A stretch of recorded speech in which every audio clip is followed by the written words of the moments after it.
Right, meow? Oh, God. The first thing we heard is, in fact, Michael clearing his voice. Yep. Oh, Hi, oh guys. boy. I'm sorry we're late by 24 minutes. But not going to be too bad because of two things. One, hopefully we can get the session still running for a bit long. And, oh God, I'm duplicating here my voice. My apologies. And two, we are down one player for now, but they will join us a bit later in the game. We are down in Aknev at the moment, but they will be here at around MST time. No, not MST. What was the other one? PST. Around 8:30ish. Yeah, this gives them more time to be here for the rest of the session. Oh, yeah. In the meantime, though, we have these four very lovely players here, and music that definitely should be playing right now. There we go. I need my serotonin stimulation. Give How am I supposed to play D&D without background music? But yeah, that is that, and that is also all of my kind of set announcements, because I don't believe I have anything else besides, for those of you that have been following us or those of you that are new here, tonight might be a very, very fun session, and you'll hear why in the recap. Yeah. I'm excited. So I believe without further ado, unless someone wants to say something, speak now or forever hold your peace, please. Chicken. Pieces. Oh, chicken. Got it. I was gonna say. Go ahead. Whatever happens today, it's been an honor serving you guys, and It's been an honor playing with you, gentlemen. We just got you back. You ain't getting out of it that easy. Man just said, "All right, pass the veil once. I can do it again." Woo! All right. So with that, though, I believe then we are ready. Let's get into some D&D. Yes.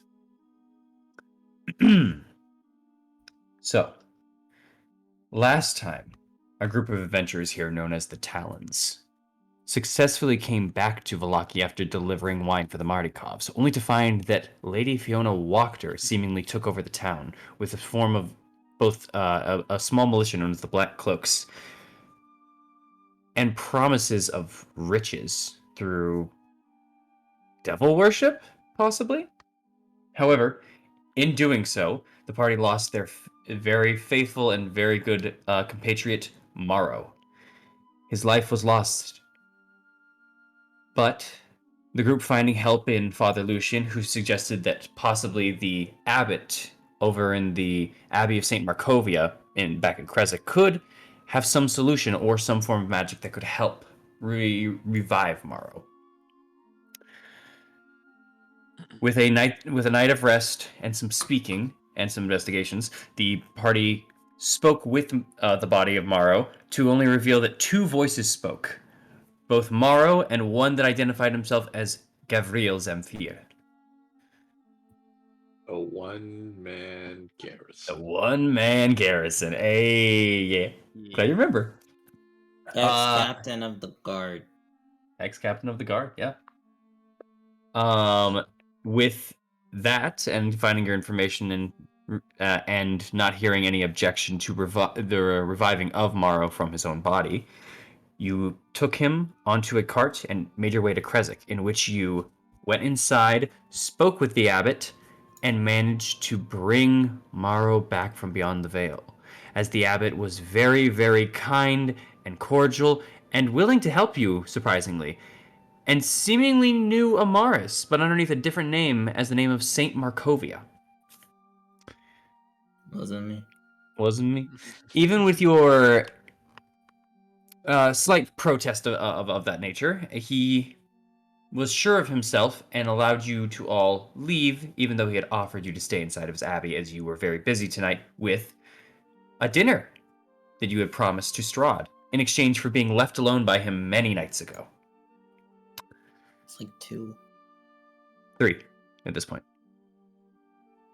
It's not 3. Not a lot. Okay, well, whatever. Anyways, let's even cry about it.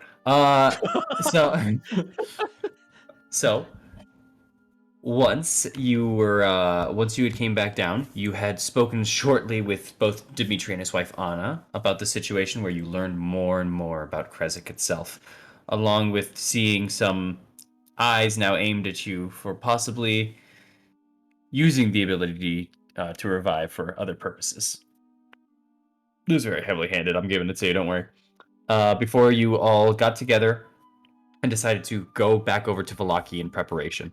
Some of you spoke to some of the individuals, such as Victor, Lydia, and Rictavio, and all of you had lovely little moments of RP and conversations, both with a mother coming to terms a little bit of the crazy situations and the torture that had happened to her recently, a son who had been very shut off and is now learning maybe to be a little bit more open, and wacky fun time with a bard in a tavern.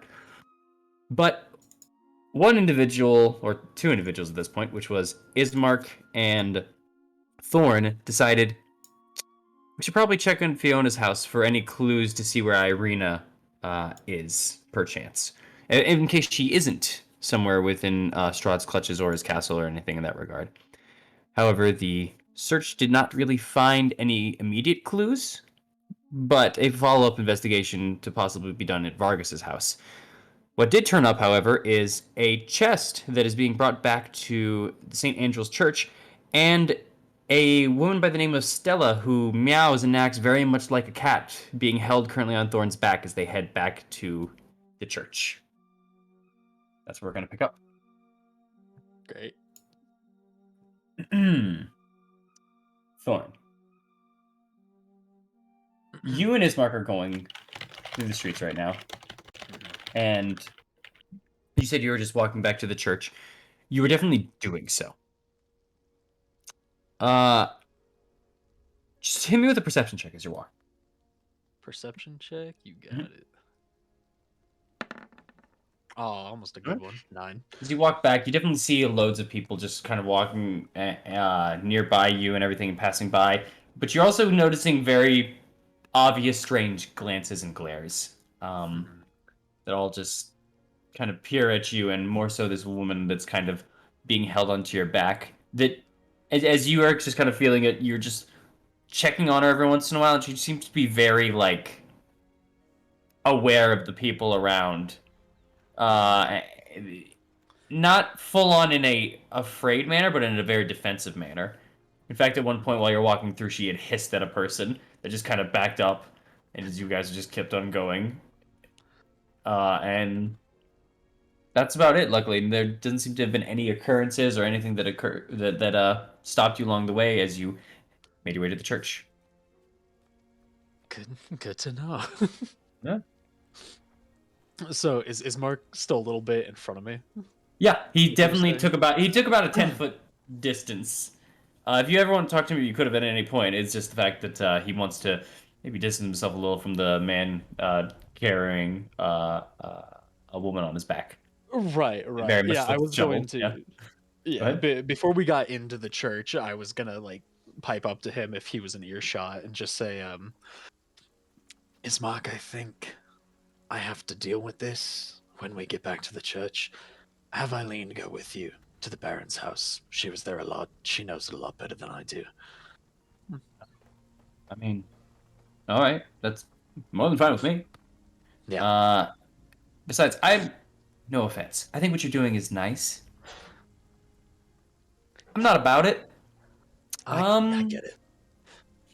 It's very, it's noble. I'll give you that. It's just, what's the word here? Creepy to me. Yeah, I understand. But Okay. from what I understand, Stella wasn't always this way. And I want to see if there's a way to kind of bring her humanity a bit more forward. Okay, I didn't know that. Yeah. Kind of, okay. That makes a little more sense, and now I kind of feel bad. That's all right. It's a long story, and not one that I was going to explain in the middle of their house. So. All right. Then I will go talk to Eileen. You do what you got to do. Yeah, I'm gonna I'm gonna try to go around the back. I don't particularly want Amaris to see me like this. Oh, I spent a little bit more time in here than you guys have. I think there's no back. It's Be just the front. serious. Yeah, God damn it. it's a church.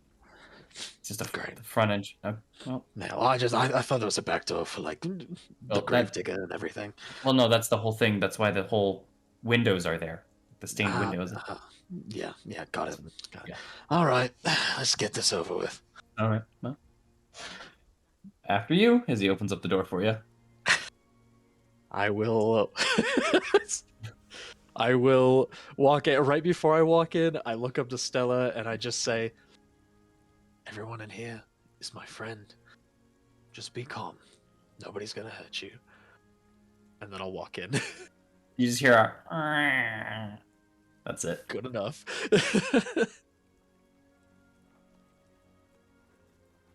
All right. The rest So I'll of walk you in and I'm see. gonna find Yeah. Lucian.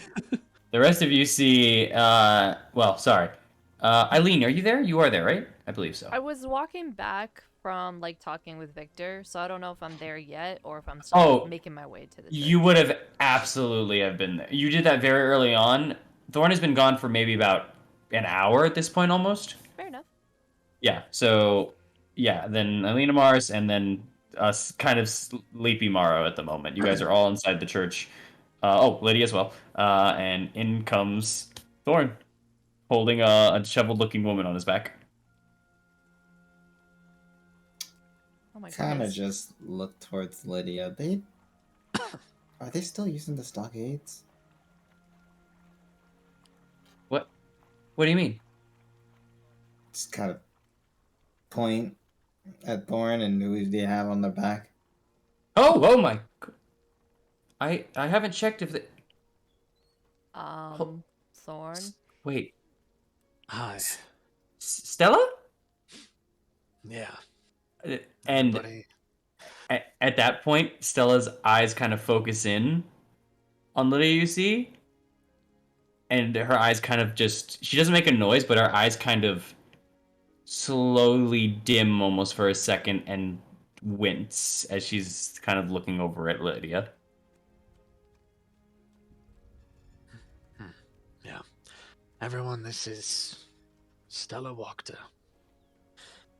You mean Yeah. Yeah, exactly who I mean. oh. Okay. Shit. Do you need a bath? She like calls to Stella. She doesn't say anything, but she kind of opens up her mouth, and you see like teeth kind of like being shown a bit as you mentioned that. Okay. No bath just yet. Yet, Amaris, yet.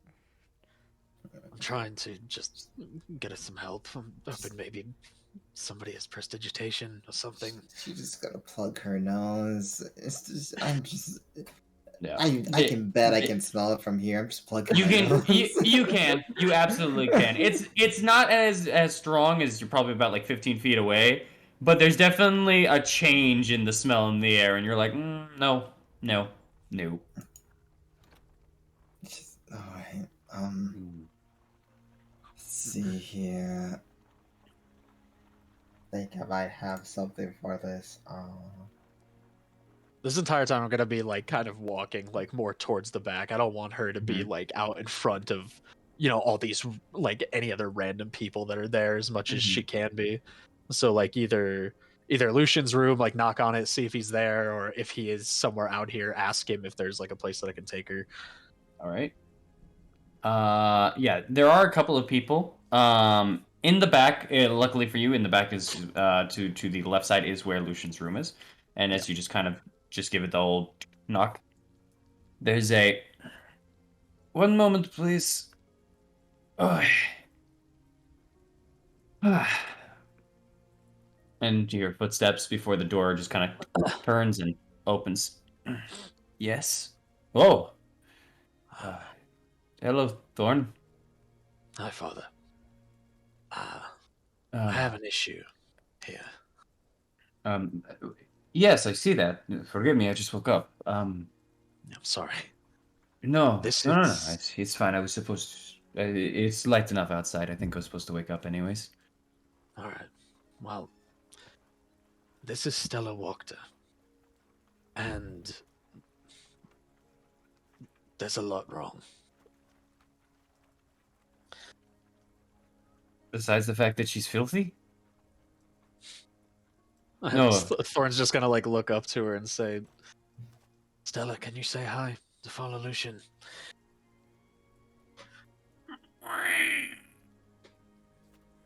Very grumpled, grumpy kind of meow that comes out, but no hi or anything like that. And you see Lucian's eyes just kind of woof, woof, essentially. Yeah. Just oh. Oh, this. I don't Oh. I don't know much about what's happened. When Fiona was still around, she said that Victor drove her crazy. When we asked Victor about it, she said that no, he said that a lot happened with Stella. We never got a definitive answer, but either way, she's not in her right mind. How loud are you saying this out of curiosity? Very quietly. Very quietly. Okay, got it. Yeah, Got it. I'm like just trying to say it like kind of Yeah. like leaning in towards him a little bit and saying it. All right. Just At best, I just tomorrow you wanted can to hear be maybe very some of this. specific. Oh, if there's any. Uh, oof. I might have something I could try. I don't know if this will do anything, but let me see. What do you? As he just kind of looks over at Stella. I'm not going to hurt you. I'm just going to get a little closer, okay? Okay. And you see him start saying some words and just kind of moving his hands together. Let me see. I'm pretty sure he has this. Just want to double check it. Just gotta I'm gonna move over to where they're at this point. Mm-hmm. All right. And he's going to cast this. Boop. And his hands just kind of begin to kind of glow for a moment, and he goes to reach out to her. I'm going to see if she does it. Okay. There, besides that, as he gets closer, she just kind of like as and when a cat is very upset at Right. you and like giving you that warning, like don't touch me, but he still goes for it. You see kind of the white glow hit her, and you see kind of uh, almost the eyes kind of light up on her end for a second. Uh-huh. But as he's kind of moving his hands back, she kind of just takes her hands out, and you feel a very big tug towards his direction as you see her just swiping out at him, just like 3 times. Hey, you okay? Uh, All right, well, I don't believe that worked. And Morris, you don't need you know this spell very well. You cast it before. You know it. This was lesser restoration. Yeah, as I kind of walk over, just like I think that there might a stronger form will be in order for that one. Agreed. Hmm. Um, uh, I'm sorry I couldn't help, but It's okay. this is the daughter of Walker. Yes, and she's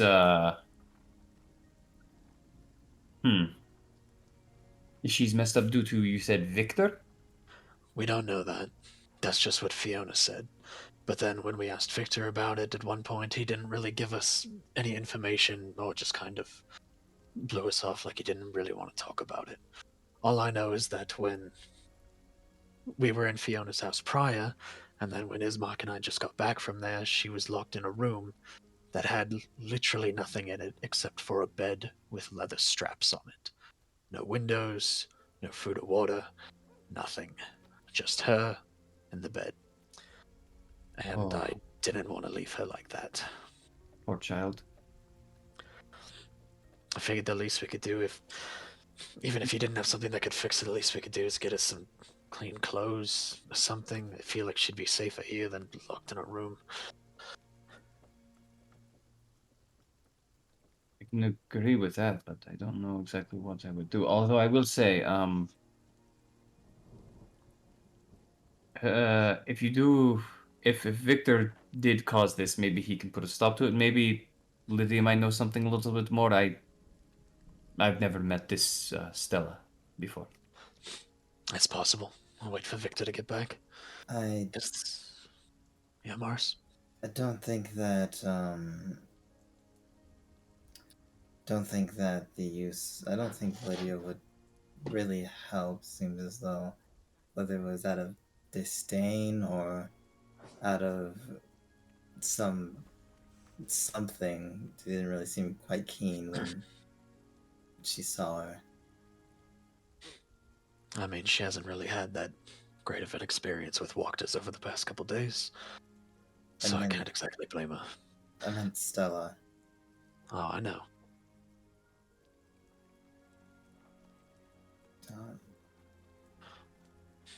You see her kind of lean in from Thorn's back over towards you, Amaris, and just kind of sniff you for a second. And then she just kind of curls a little bit back more into Thorn and gives you not the same look for like very similar. The eyes are closing towards for what it was for Lydia, but you see now kind of the brow furrow for a second. And you hear her just underneath her breath whisper, "Dog." I knew it. Huh. Sorry. Just kind of raises an eyebrow. She really thinks she's a cat. Yeah. Yes, she does.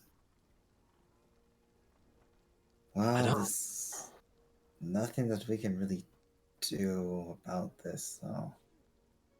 I know, but I couldn't just leave her in the room. I don't blame you, and I would have done the same thing. But she needs to be cleaned. Proper I hate seeing her like this. So do Little kitty can lick herself clean. She does not need help from dogs. Right, Stella, it's okay. This is Amaris. She's a friend. If anybody could eventually help, she's one of them.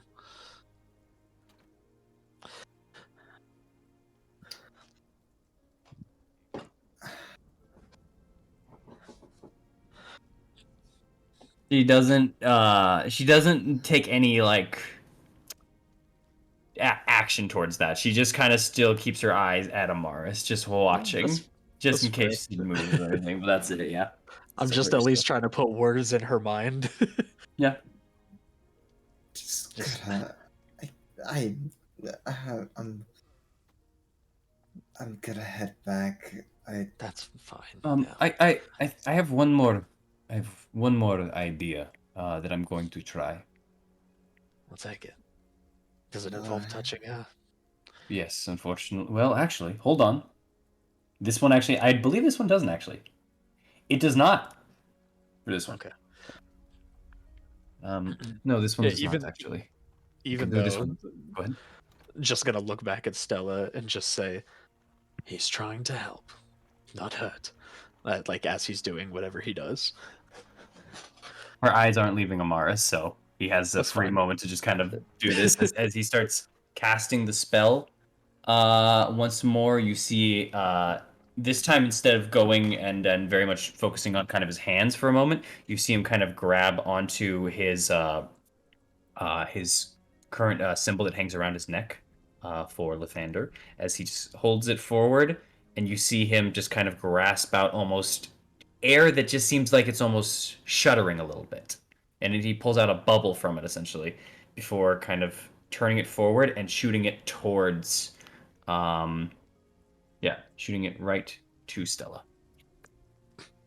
You see her just kind of, her hair just kind of move for a second, and she kind of looks up and then looks back at him. But he's still, 10 feet away at this point, or 8 or so feet away at this point, and then immediately turns back over to Amaris, just in case.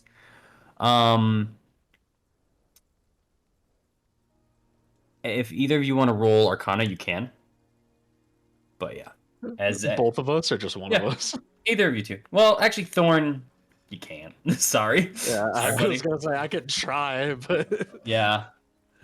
Well, you know what? No, you can roll if you want, but it'll be just different. yeah. Different result. Fuck it, Yeah. I'll roll. Let's see if I know shit. Let's I got a roll nat it. 20.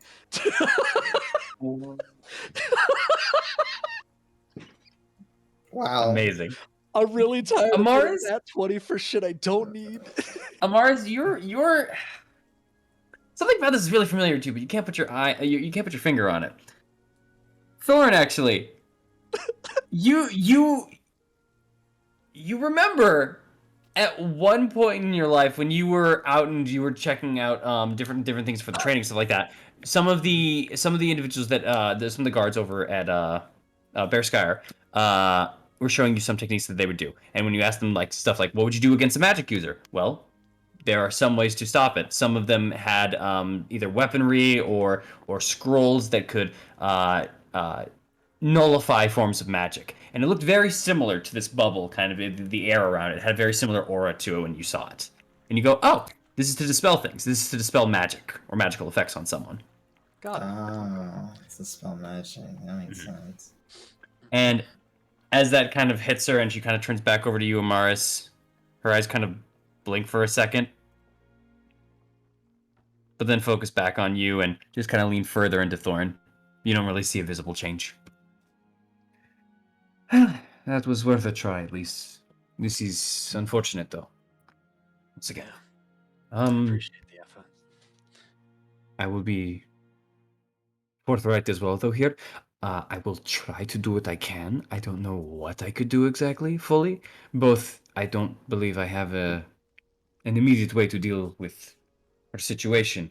But more so, I'm going to be very busy the next couple of days trying to fix whatever Fiona has done, let alone make it so that none of you are as... what is the word? Approached as you are right now. Fair enough. Right. I'm gonna kind of stick like a finger towards Stella, see what she does. She's No. she is staring that finger down. Like the eyes went from direct eye contact to you to the finger, and she's watching. How close are you getting? Not too close, just kind of like lifting it up, kind of like doing a little circle and see what she does. She's following the exact motion, just keeping a beat on wherever your finger's going.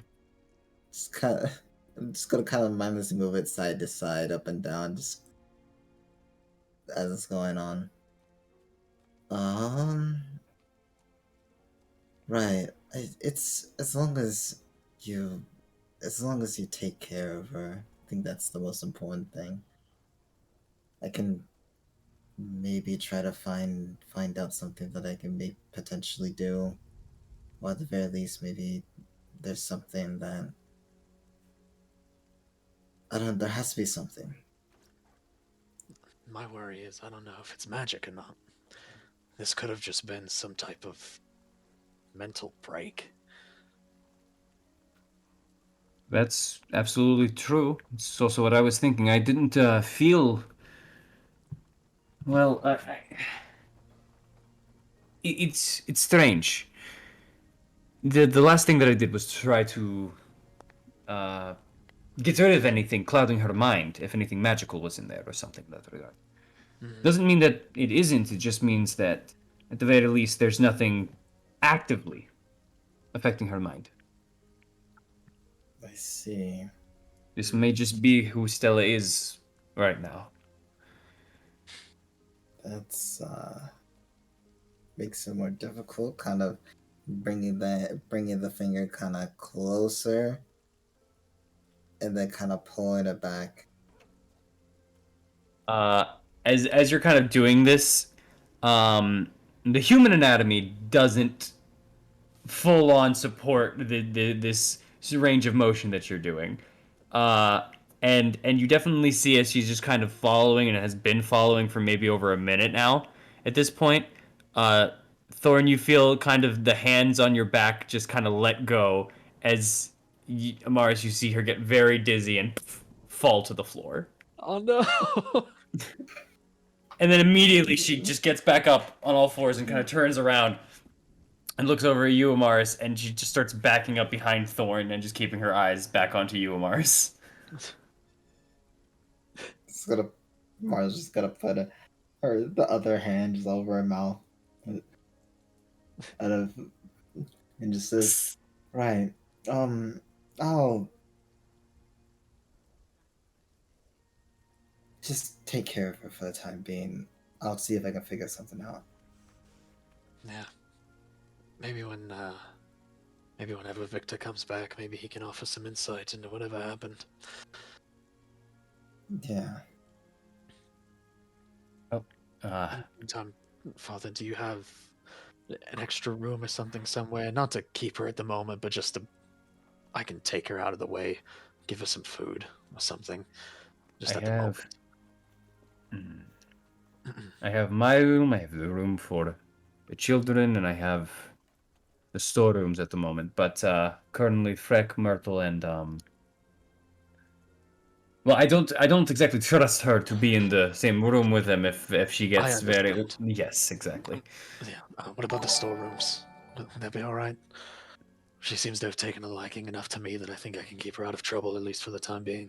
Will you be locking her from one room to the other? Are you alright with that? Huh? We would be locking her from one room to the other. Are you alright with that? I'm not locking her in there right now. Like I said, I just want to take her somewhere to just share some of my rations with her. Just to get her out of the public eye for a second. There's not a bunch of people. Alright. I'll unlock her down. I'll keep her with me for the time being, and then when we have to go tonight, we'll figure something out. That's fine with me. Follow me then. I'll open the door Alright. for you.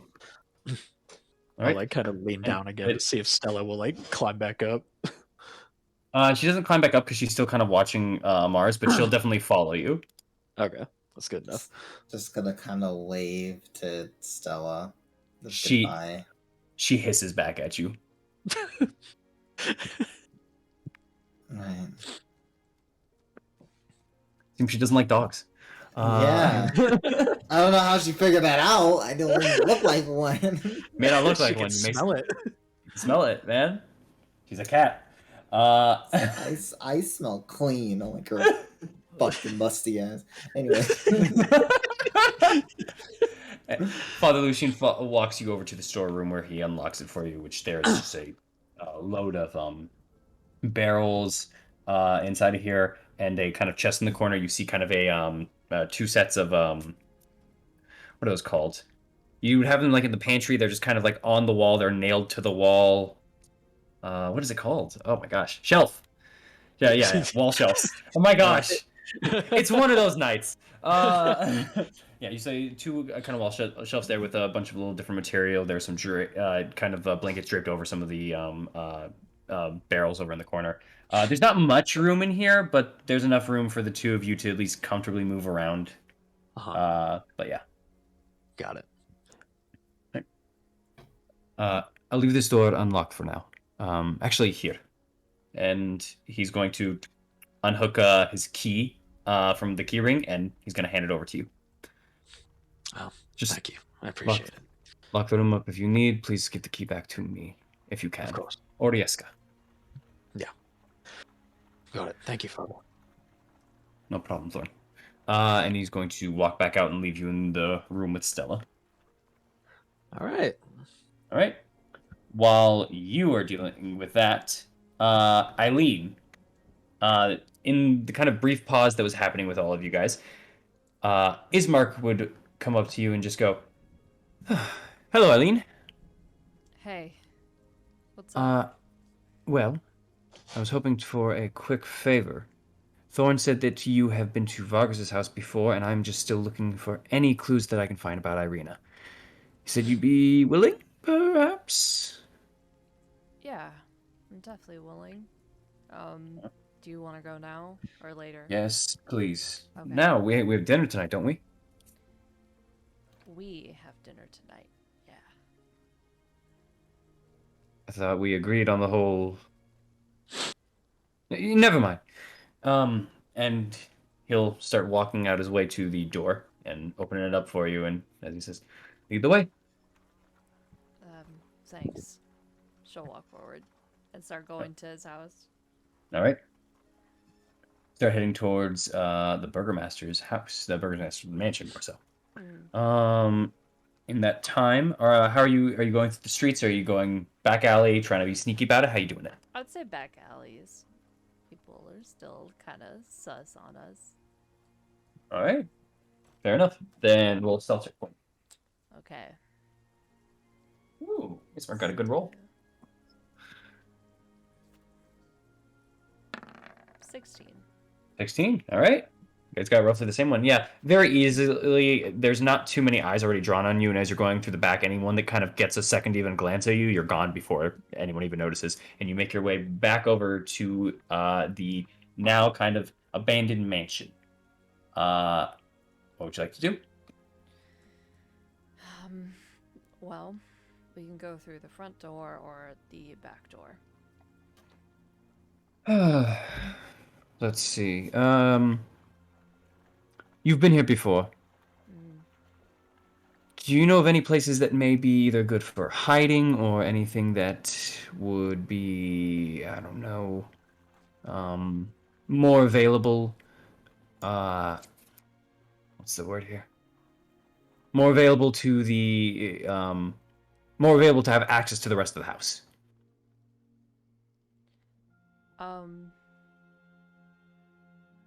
I do know one place that you can hide.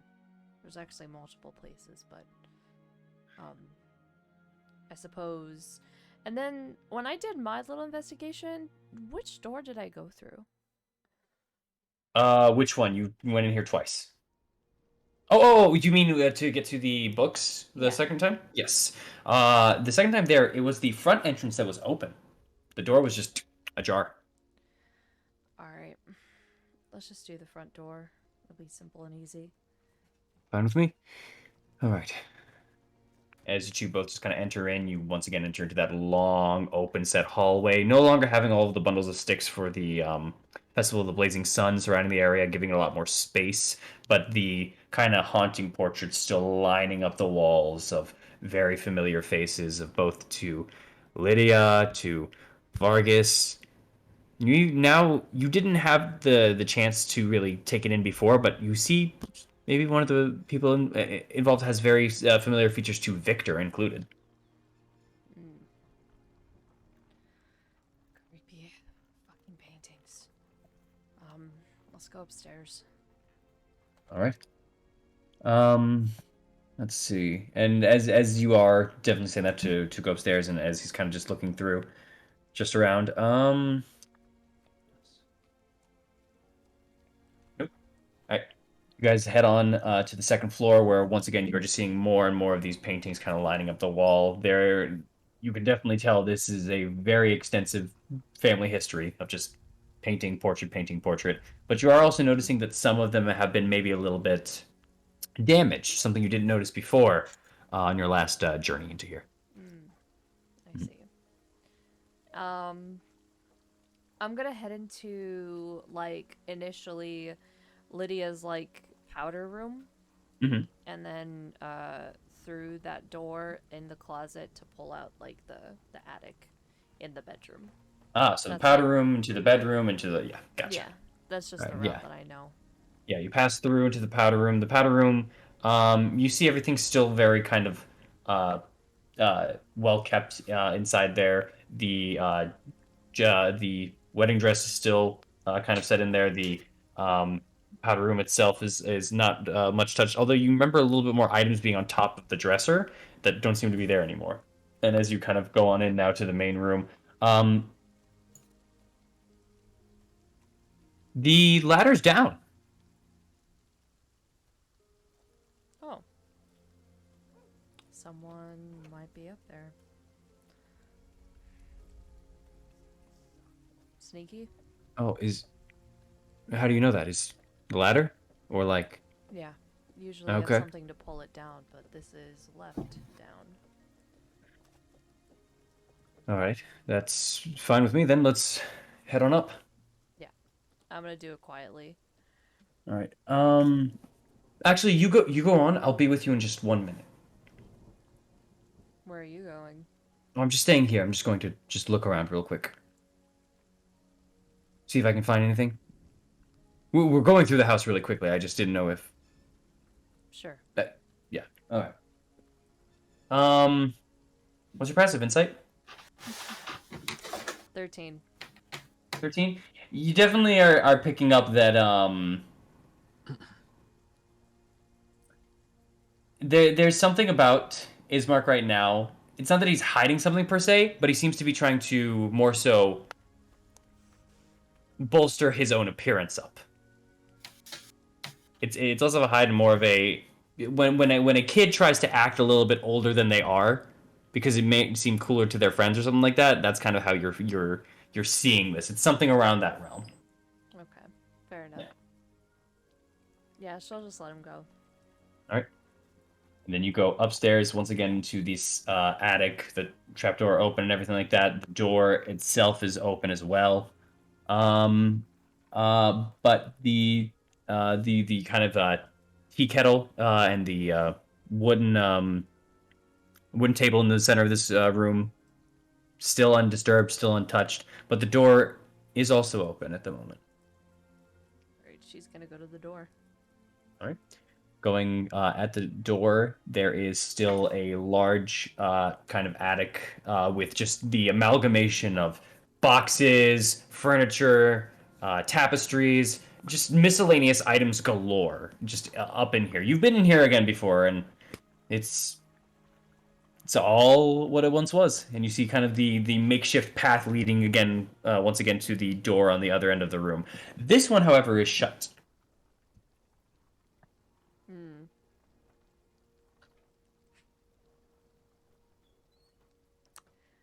Alright. Eileen is just gonna call out, Irina?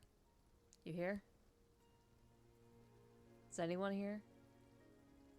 How loud do you say that? Fairly loud enough. Fairly loud enough? All right. Yeah. You call that out. There's a lot of quiet.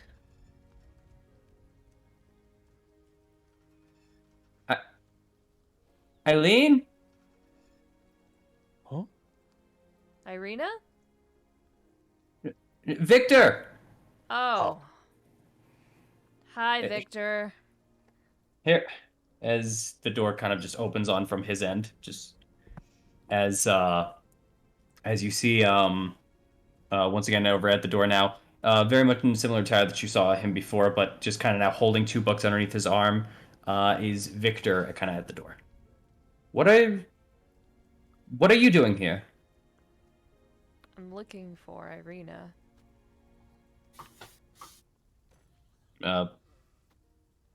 I don't know her, but she's not in here at the very least. Or at least... hold on. And he kind of turns around for a second.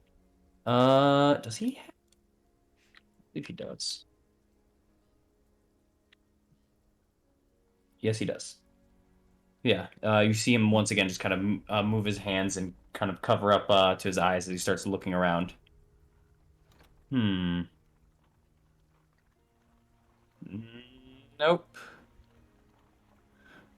All right, I don't see anyone in here at least. As he turns back around to you, and his eyes are still kind of glowing a little bit of a kind of faintish purple. I see. Hey. Also, as this is kind of going on, as you turn around, one of the skeletal cats just kind of jumps off and kind of walks into the cluttered basement area. Kind of stops and looks at you, and then jumps onto a box.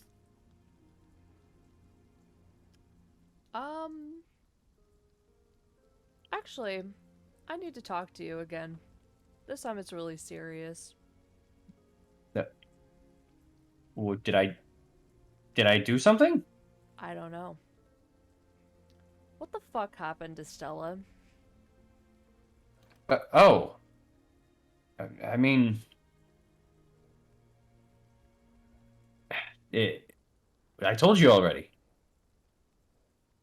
she kept on coming over, trying to profess her love to me and everything of that sort, and then over time, I didn't want any of it, so I just kept on telling her to leave. Get out, get out, get out, you know? Is there something more that you're missing? Roll me a d20. Okay.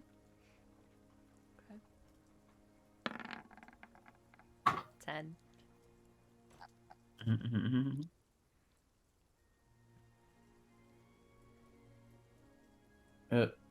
No. Eileen, what? First off, what I'm telling you is the fact that she just kept on coming over to me. I don't know, and I haven't even seen her in, as he thinks about it, nearly 8 months at this point. I think 7, somewhere around there. It doesn't matter.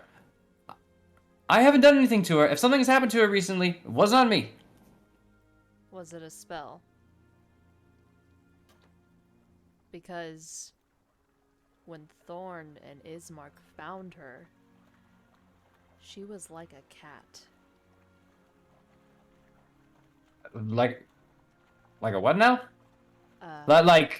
And he points over to now the one cat that's kind of escaped into the basement here, but the very skeletal version, kind of in a sense here, like that. Yeah.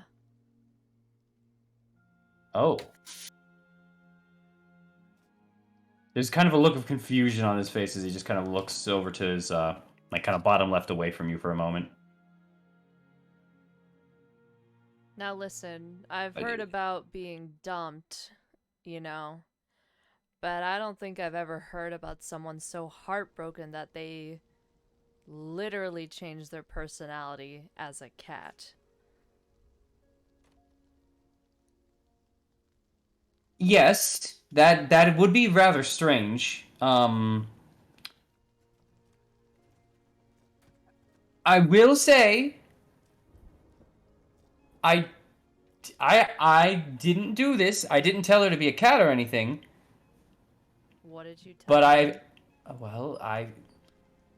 if a girl follows you around and she doesn't get the hint after a year, you know, and you're familiar with more forms of magic, and you remember how I got you to help me with my experiment? Victor. I didn't do this to her.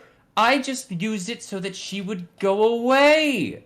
So she would leave me alone. It only lasts 8 hours. I didn't do anything besides. If I haven't seen her in 7 months, it was not me. What did you do? I casted a spell onto her to make her more privy to my commands. Suggestion. Yes, for last 8 hours. That's the thing. So I would just constantly get her to go away. I would maybe sometimes ask her to get some supplies for me that I couldn't get outside. I may have asked her to bury up some of her mother's dead cats to bring here for reanimation. But I never told her to be a cat. What was the last thing you told her to do? Leave me alone. I probably was leave me alone at least. I don't know, that was months ago. Okay. I just thought she finally got the hint. She didn't. She just turned into a different person. I think you used magic way too much on her and it changed her personality.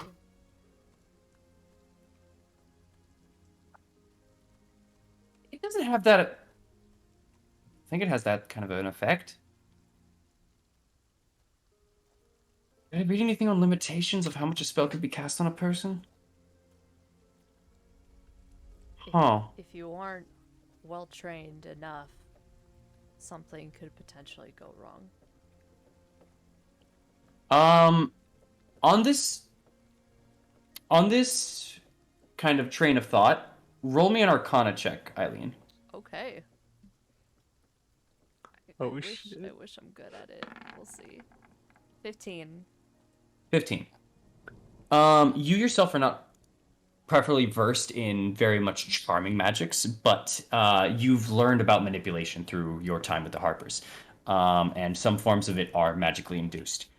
There are definitely states in which an individual underneath long-term charm effects can have issues mentally. However, those are generally induced by traumatic experiences in some ways here or there. So, at the very least, if this is the case and it was due to this long term of suggestion, which is possible, it may have not been the only causing factor, but it's definitely could help in this regard here to Stella's case. She do to her. I I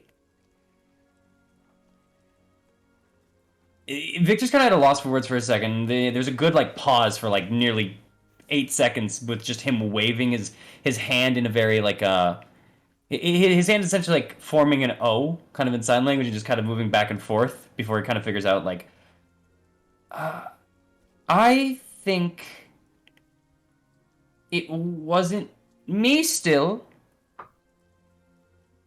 No. But looking back on it now, after these past couple of days, I did not exactly take the best care of people that worked with me. Hence the butler and the maid. I may have also been a little bit, telling her very much to get out of my face. Why would anyone care? That kind of thing. But you gotta understand, she was here for over a year at this point. I was so sick and tired of her interruptions. I don't understand why she was jumping at me this much. It doesn't make sense to me. Bro. That's very cruel, Victor. But I didn't. But I didn't ask to have any form of affections and feelings thrown my way. And I did not want them, and she refused to understand that. That's my fault? you aren't the cause. But you definitely made her mind more vulnerable to traumas that she could have been having at home.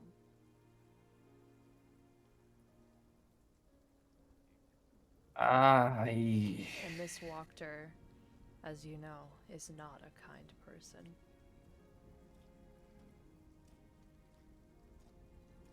He just kind of thinks for a moment and is just kind of looking away, but he remains silent.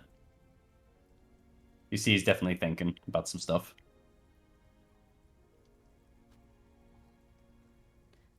Victor, she was just a girl.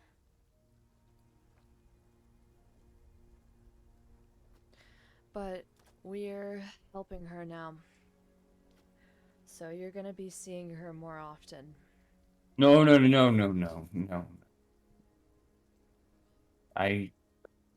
What? Oh, God. Do I have to? I don't mean that in the way of I just don't think it would be good for the two of us to see each other. I'll help if you need me to, but I don't think I could do anything for her, at least, unless... He just kind of picks up his book for a moment and just kind of scrolls through real quick as I check for some stuff that he has.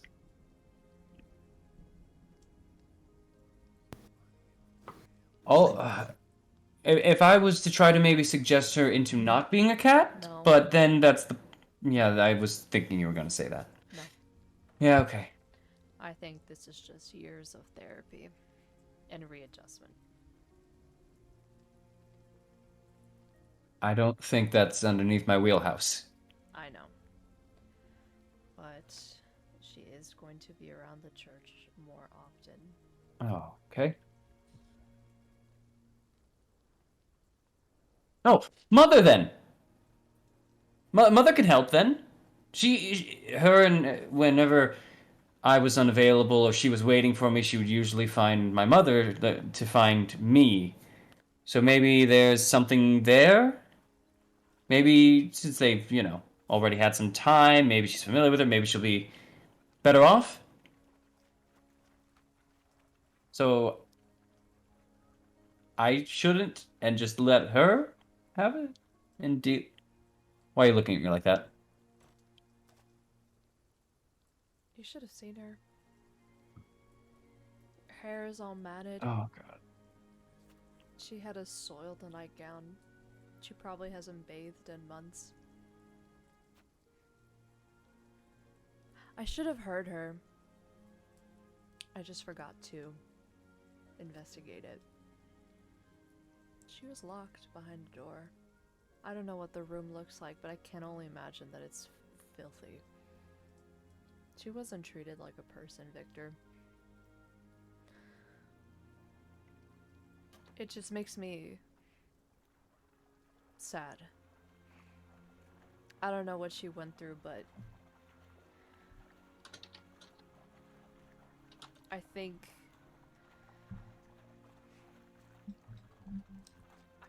you need to just give a pause on using suggestion on people for a while.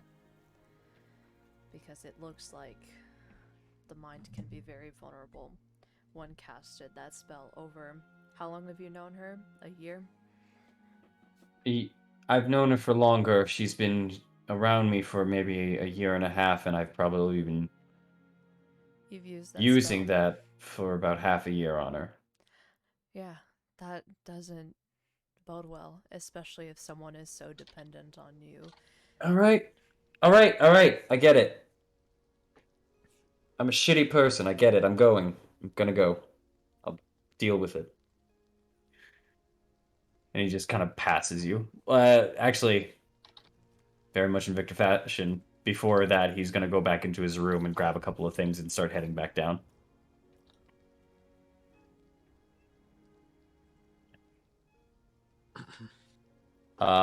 You kind of hear just a quick, who the friend of Eileen's, is the pass as you hear Ismar coming up the stairs.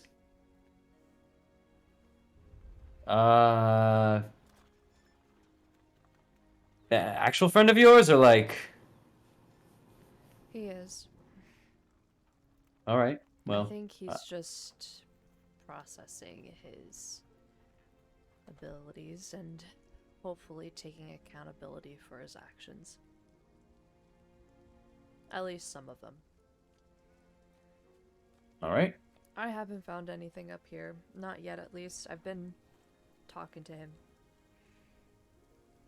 Yeah, I heard you two start, or at least I heard some talking upstairs. I was ready to come up if anything happened, but it sounds like you two were just doing a chat and didn't want to interrupt. Sure. Nothing on my end. I don't think she's up here either. No. I was just looking around. I didn't really find anything too useful. They have a nice closet, though. A lot of fancy clothes. Yeah. Makes me wonder if Lydia could maybe move back here. Redecorate. She has a whole Maybe. ton of furniture up here. I don't know. Maybe. Anyway. Yeah, I was gonna say, do you want to just try to check out the whole house after this? Just look around, or what do you want to do? Do you think we've done it here? This is the only good place to hide or anything? There's one more. It's All the right. room where I was tortured. Oh. Fuck. All right, let's check. For sake of brevity, we're just gonna say you've looked through that room and any other rooms that you want to, but we're just gonna roll an investigation check for this. Okay. I'll do that. Yeah, there's that room. Anything else in particular that you want to check? Honestly, most of the rooms, hell, even Isaac's room. Fuck it. Okay. That room is locked. Okay. But yeah, definitely checking throughout the room. There. If you were adamant about that, Ismark can try to pick the lock. It's up to you. Yeah. The room needs to be unlocked anyway. All right. That is enough. That is 18 total. Is just gonna, you feel the lock hit and open on up. There, back into this room, you see a very familiar view of just dolls lining this room, lining the bed, and there's not many places to hide in here. Nor do you see anything of note in that regard here. Nothing kind of that signifies any form of Irina being here, besides the fact that the dolls very much look like Irina and you.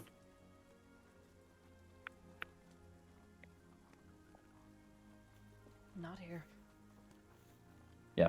And kind of searching throughout the entire house, there's really not much of anything that you can kind of go through. But with a 14, I will say two things. One, you find about 3 gold scattered throughout the house. Hell yeah. You also, I believe, this.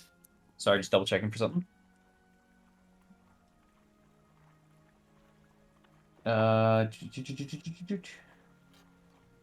Yes.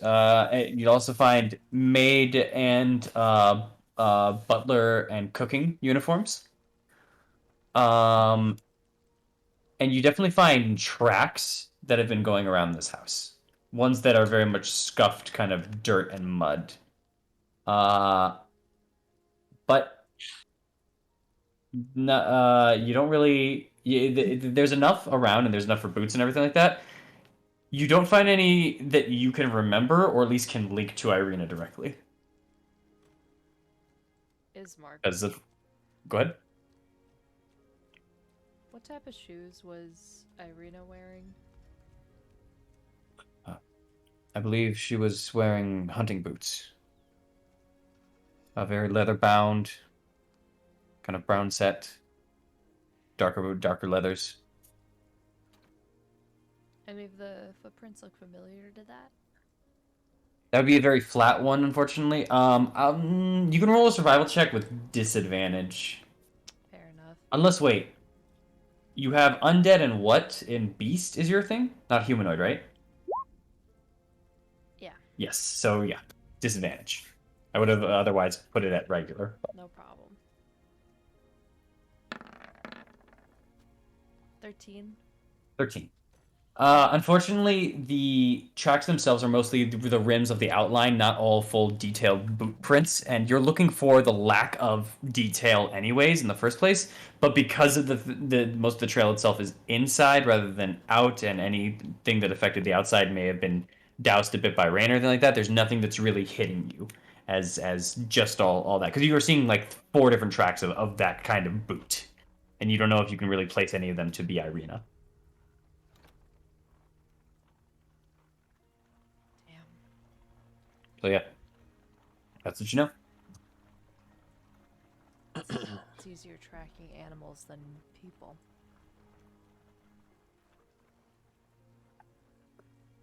I think that makes sense in a weird way, but all right, fair enough. Should we head back to the others? I think we've been out for a bit.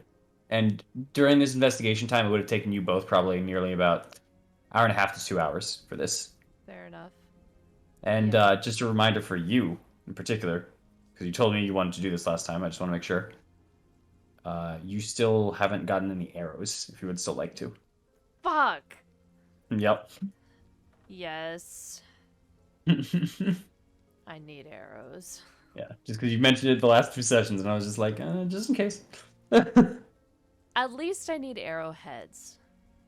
Mm-hmm. If I can find a place that's willing to sell arrowheads, then yes, I will take it. Okay, then do you want to go find arrows or arrowheads, and I'll head back to the church with the others, or do you want me to come with you? No, you can go ahead. All right. Just tell them to be easy on Victor. He doesn't feel good as a person. Don't get me wrong, that was a really shitty thing to do to someone for over a year and a half, but still, you know, he's still human. I feel like I missed a couple things, but go easy on Victor. He's still human.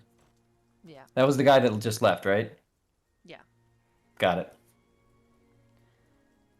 All right. Then with that, you two can split apart, and he will head over to the church, and you are heading to find arrows. Yeah. I was told there was like I'm trying to look back, but there's like a marketplace that we could look. Mm-hmm. So you would probably know of two at the moment. You know of the factor of the Arisk stockyard, Mm-hmm. and you also know excuse me, my apologies. Yeah, you know the Arisk stockyard, and you also know that there is a market in the center of town usually as well that sometimes has some sellers, but you've rarely seen one or two there when you've been passing by. That's where the stockades were. So. Okay. I'm gonna try the stockyard. Maybe they have like some arrowheads.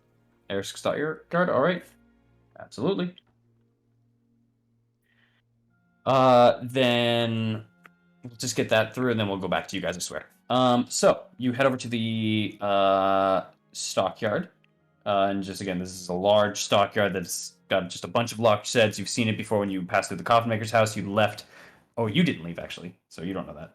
But yeah, you saw it at the coffin maker's house, and there's just a wooden sign above the front gate of itself that says Erisk Stockyard. Parked at the south end, you see this. There's just a sturdy a carnival wagon, and it's got a very colorful paint that's peeling off of it, and it has faded lettering onto the side of it that you can make out thanks to your high perception. That just says Rictavio's Carnival of Wonders,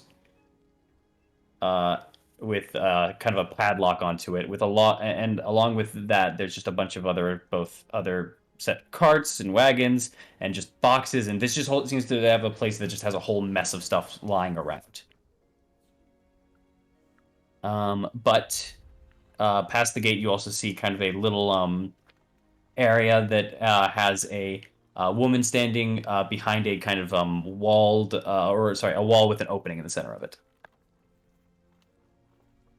Okay. Is she like kind of like a directory kind of person? She just seems to kind of be sitting there reading a little bit.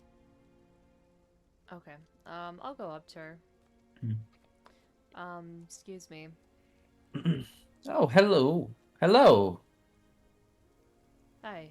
I'm looking for arrowheads or even arrows themselves. Do you know where I can find some? Yes. We sell some. We have a couple ready. Arrowheads, you said? Yeah. Like for We points. not arrows. We have arrows. Arrowheads. Might be able to scrounge some up. Well, how much are your arrows? Check actually.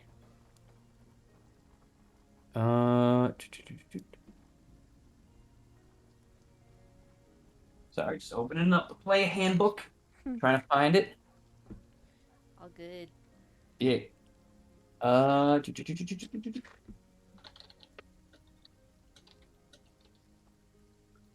If you're looking for a pack of 20, you are going to have to pay 5 gold for that one. Okay. That's fine. I'm gonna give her 10 of my electrum. And of your electrum, okay. And ooh. What is It's electrum. Right. I haven't seen it in a long time. Interesting. Well, And she kind of just takes it and flips it and pockets it. Thanks. And Yes. do you know a place that sells nice clothes? I'm still here. Okay. Well, What are you looking for? Something really fancy? Or something just nice and big and will keep you warm? we are going to dinner, and this is a very prestigious kind of person. Ah, Landowner, if you will. Mm-hmm. And also, I have this, and she's gonna pull out the shirt. Like, I have this shirt, but I don't really have anything to pair it with.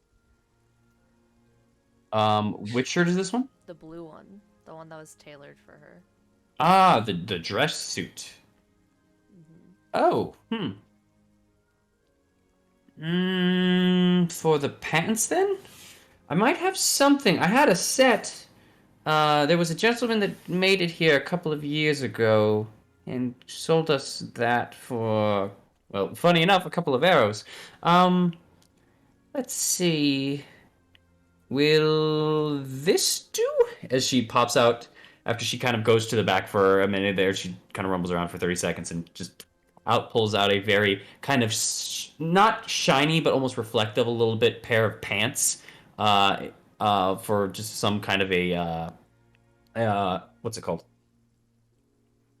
Oh man, clothing is losing me right now. Kind of a long dress pants themselves. They kind of go over to kind of the ankle. They have a nice little design. You can definitely tell they're kind of more male, kind of inspired in this regard here, but they would work actually pretty well with the kind of blue dress suit that you have. They are a little reflective though, which isn't full on your style, but they match a little bit. It's a little too flashy. Anything a little bit less than that? I think I have a skirt in the back here that might do you well. Let's see. How's this? And it's kind of a long set skirt that would go past down to the knees, kind of a blackish gray. It looks kind of nice. It has kind of a design of just ridges, just back and forth, back and forth, back and forth, all the way around. There's no real fancy decorations of ruffles, but it's actually decently well kept compared to a lot of other soiled clothes that you see in Barovia. Well, do you think if the skirt goes over the shirt, do you think it'll look nice? I think so. She doesn't. Well, you can, yeah. You don't know. Oh, your passive insight's 13. Yeah, she doesn't seem to care. Yeah, fuck it. I'll do it. All right. That'll be 35 gold for these then. 35. Yes. Pricey. Why 35? Because that's what it costs. If you were buying the whole set, it would have been about 75 gold. You're getting a steal. The top set would have been about 40, but now I'm going to have to sell that on my own. Oh. I see. I think I'll just try looking elsewhere then. Good luck! Oh, do you still want your arrows? Yes, I do. You gave me 10. That was for one set. Did you want another? Or just the 20? Do I even have enough room for like 40 arrows? Yes. Yeah, You fuck can it. you can when you get the arrows, you bundle the pack and you can keep them separately, but you can stock 20 arrows in the quiver. Yeah, I'm gonna take the 40 arrows. Yeah. All right. Then that minus 10 gold or 20 electrum from your inventory, and you get 40 arrows. No problem. Okay, perfect. All right. Well, that's going on, and I'm assuming you're just heading back then after Yeah. that, or okay, if you're just heading back after that. Then for the rest of the group here, as everything's kind of going down, Thorn, you're just kind of keeping Stella kind of in the room. Yeah, Amaris, I would you have been eating with her. I yeah, would have like split rations with her, and we would have she would both. have very quickly taken and eaten as much as she could. That's fine. Yeah. Um. Amaris, you noticed kind of Victor coming in into kind of a huff. He's kind of entering in as he's just kind of looking around. You see very easily with both your passive insight, everything, he does not want to be here right now. As he's just kind of looking around, just before his eyes kind of lock on with you. He starts approaching you and Lydia. Oh, where is she? I think she's currently with Thorn. Probably getting something to eat. Actually, sorry, not probably. Getting something to eat at the moment. Okay, and where exactly? And as that's going on, oh, hi, Victor. Hi, Mother.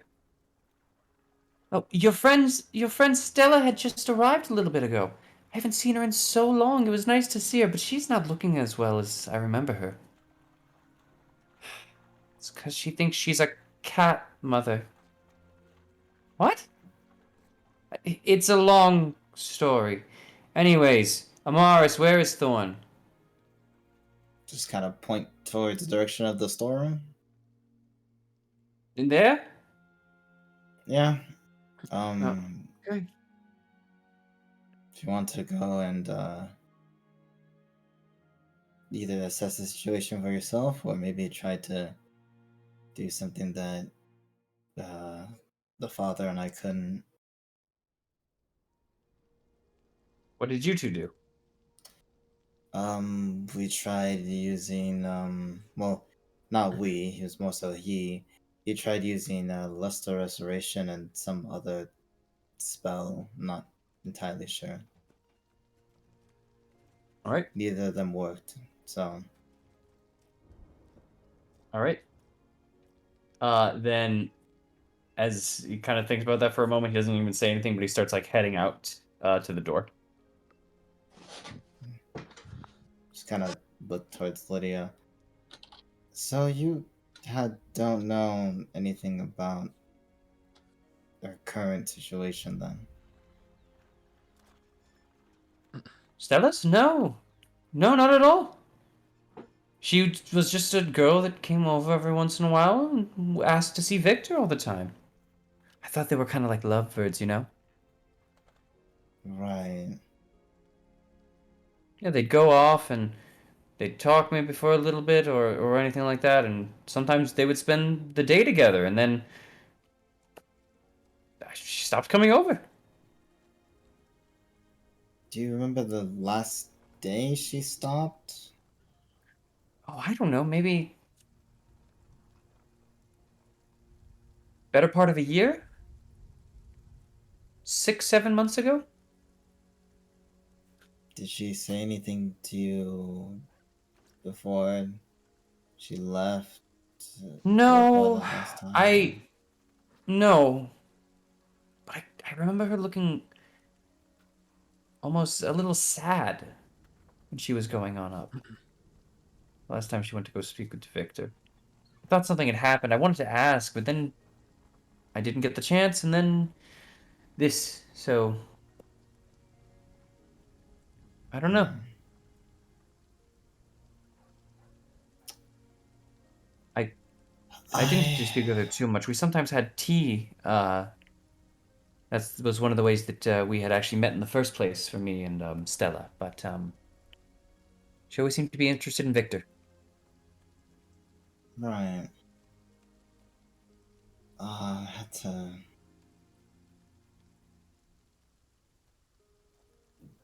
She's just. It's really sad seeing her in her current state. I wish I could do more. What was this about? She thinks that she's a cat. I saw her jump off the back. She's been looking very disheveled. Does Um, So apparently, Thorn and Ismark found her, and from that point, she was acting like she was a cat. She looked at me and didn't exactly trust me for some reason, saying that I was a dog of some sort. Well, that's She's just very. wrong.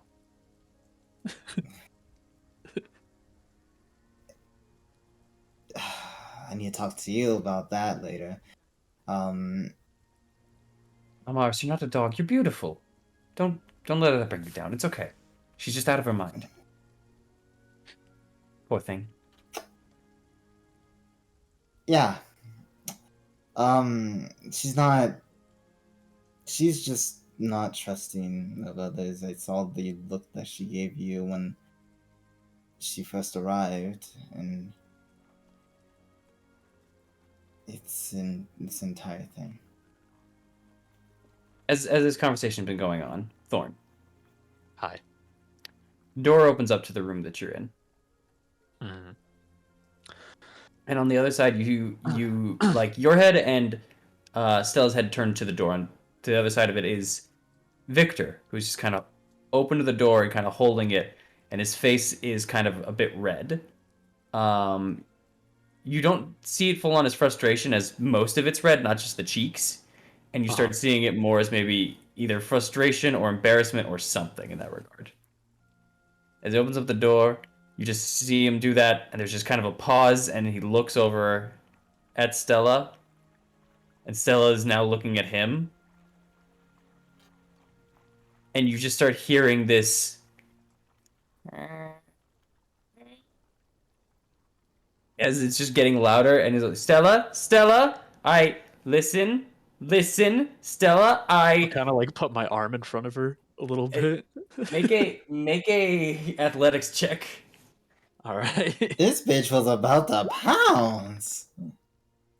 26. That beats her 5. As she just jumps in, as she just jumps out forward, you grab her, and she's just reaching her hands out, just going, and just running as if she's trying to get to Victor, but you see her hand just not reaching anywhere near to the door. You are completely blocking her. As Victor's going, you listen. I'm trying to apologize to. And as you're still kind of keeping that distance out, you just kind of look over at Victor. And honestly, actually, I'll do this real quick. Okay, no.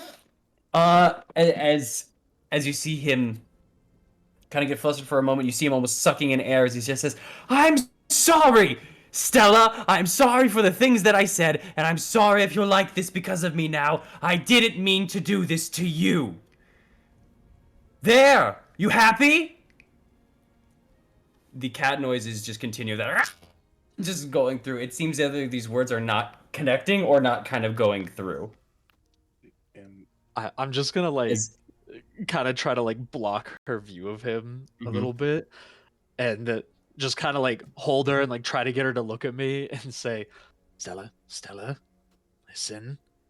He's here. He's not trying to hurt you. I don't know what he's done in the past. He's just here. He's just here right now. Calm down. I'm not gonna let anybody hurt you. Nothing's gonna happen to you. Just relax. We can have some more food. Just calm down. Well, I will allow you to either choose animal handling or persuasion on this one. I'd rather do the 0 than the -1. Do I get advantage at all because she likes me? Nope. Damn it. All right, persuasion. Here we go. Nat 20, baby. Let's go. You gotta be kidding me. What is up with them tonight? The man has rolled. I will help The her. man has rolled 3 times tonight. 2 of them have been natural 20s.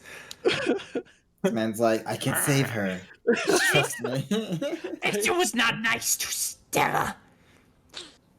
Victor was very mean.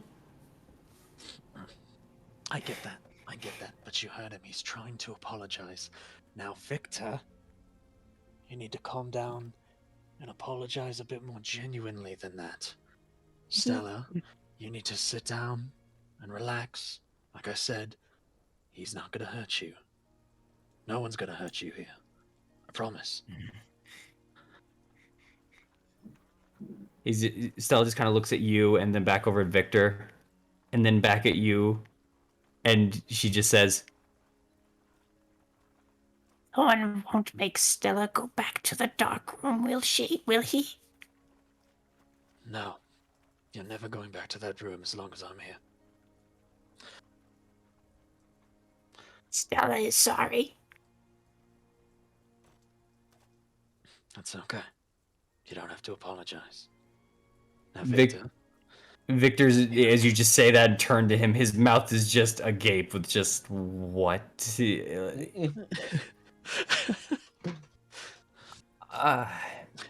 Victor, you need to take this slow.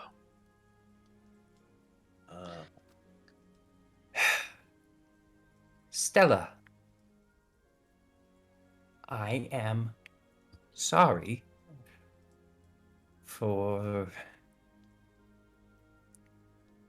making you do things such as helping me bury your cats, or sorry, dig up your cats, or help me with some spells against your will.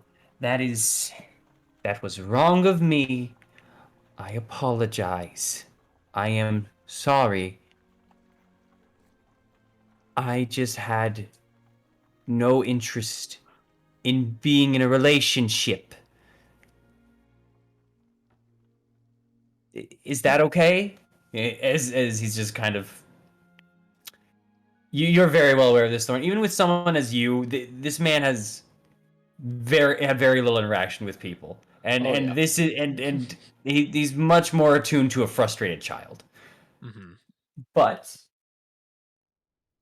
even with that, good God, man, these rolls are high. Stella's just kind of looking at him, and you just hear, Stella had no interest in you either. Stella only went to you because Mother asked. The plot thickens. Yo, what? Oh. Thorn's eyes just like widen a little bit. It's just like, well, you got some nat 20s. You got some things real quick. Yo, Thor, You and Victor rolled a 17 with disadvantage total. Hey, yo, Phoenix Wright, get in there, man. We need more answers. Do I hear this? Is the story of that plot? Yeah, no, with your perception, and you and Lydia kind of tuned in on it and kind of looked at each other as this is kind of going on. You would have been the only one to hear that part, but Lydia absolutely heard like the hissing and everything as the door opened originally. But you would have heard that, yeah. Huh. Stella, what do you mean your mother wanted you over at the Vlakoviches? Mother said I had to be with Victor. Mother said that if I was not with Victor, she would lock me in the room. And Stella wouldn't get to eat for the night. But Stella did not want to go to this man. He was very mean. And if Stella did not court him, Mother would hit her.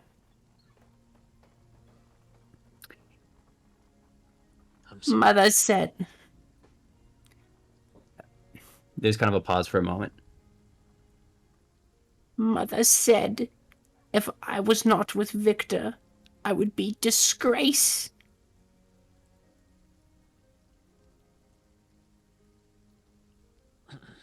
You see, as she's kind of saying this too, the words that are kind of forming, and as everything's there, you kind of notice a moment where kind of there's a blink for a moment, as if something is clicking as this is being said. Like from her? Yeah, from her. Okay. But Victor's just kind of standing back going, oh, this is... I didn't know this. I didn't know any of this before. Oh, wrong voice. I didn't know any of this. By the way, I didn't do that part to her, just so you know. And if Eileen asks, that's. I'm sorry that happened to you. I wouldn't have wished that to happen to you. That doesn't change my feelings, but and you just see Stella just kind of like lowering her brow again, just kind of looking at him. Not the time. Ah. Oh, can I go? That's up to you. Stella, do you want him to stay? Or No! Alright. Fine with Go me. for now. Okay. Thank you. You're welcome. He's going to leave. As he does that, Thor's just gonna turn to Stella and say, I'm sorry what happened to you. It's not gonna happen again. Not in that room, not anywhere else. Your mother won't do that to you. Not again. But I'm trying to help you regain what you've lost.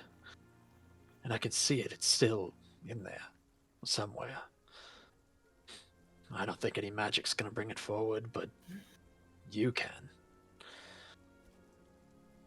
You can be Stella again.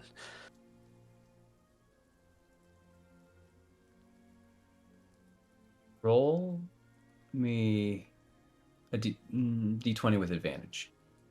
A D20 with advantage? With advantage, yeah. I'll add the modifier. Okay.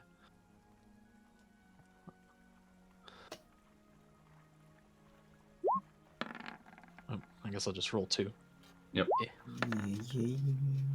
19.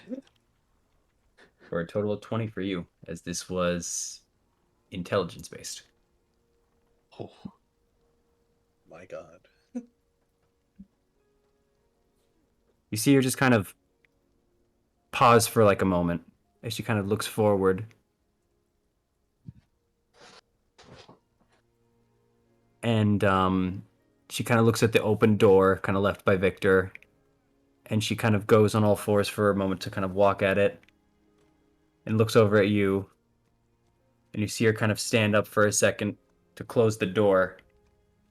And after she closes the door, she moves her hands from the door, but doesn't go back on all fours for a moment. And starts to kind of walk back to her original space for a moment before taking 3 steps and going back on all fours. Progress. Stella will try.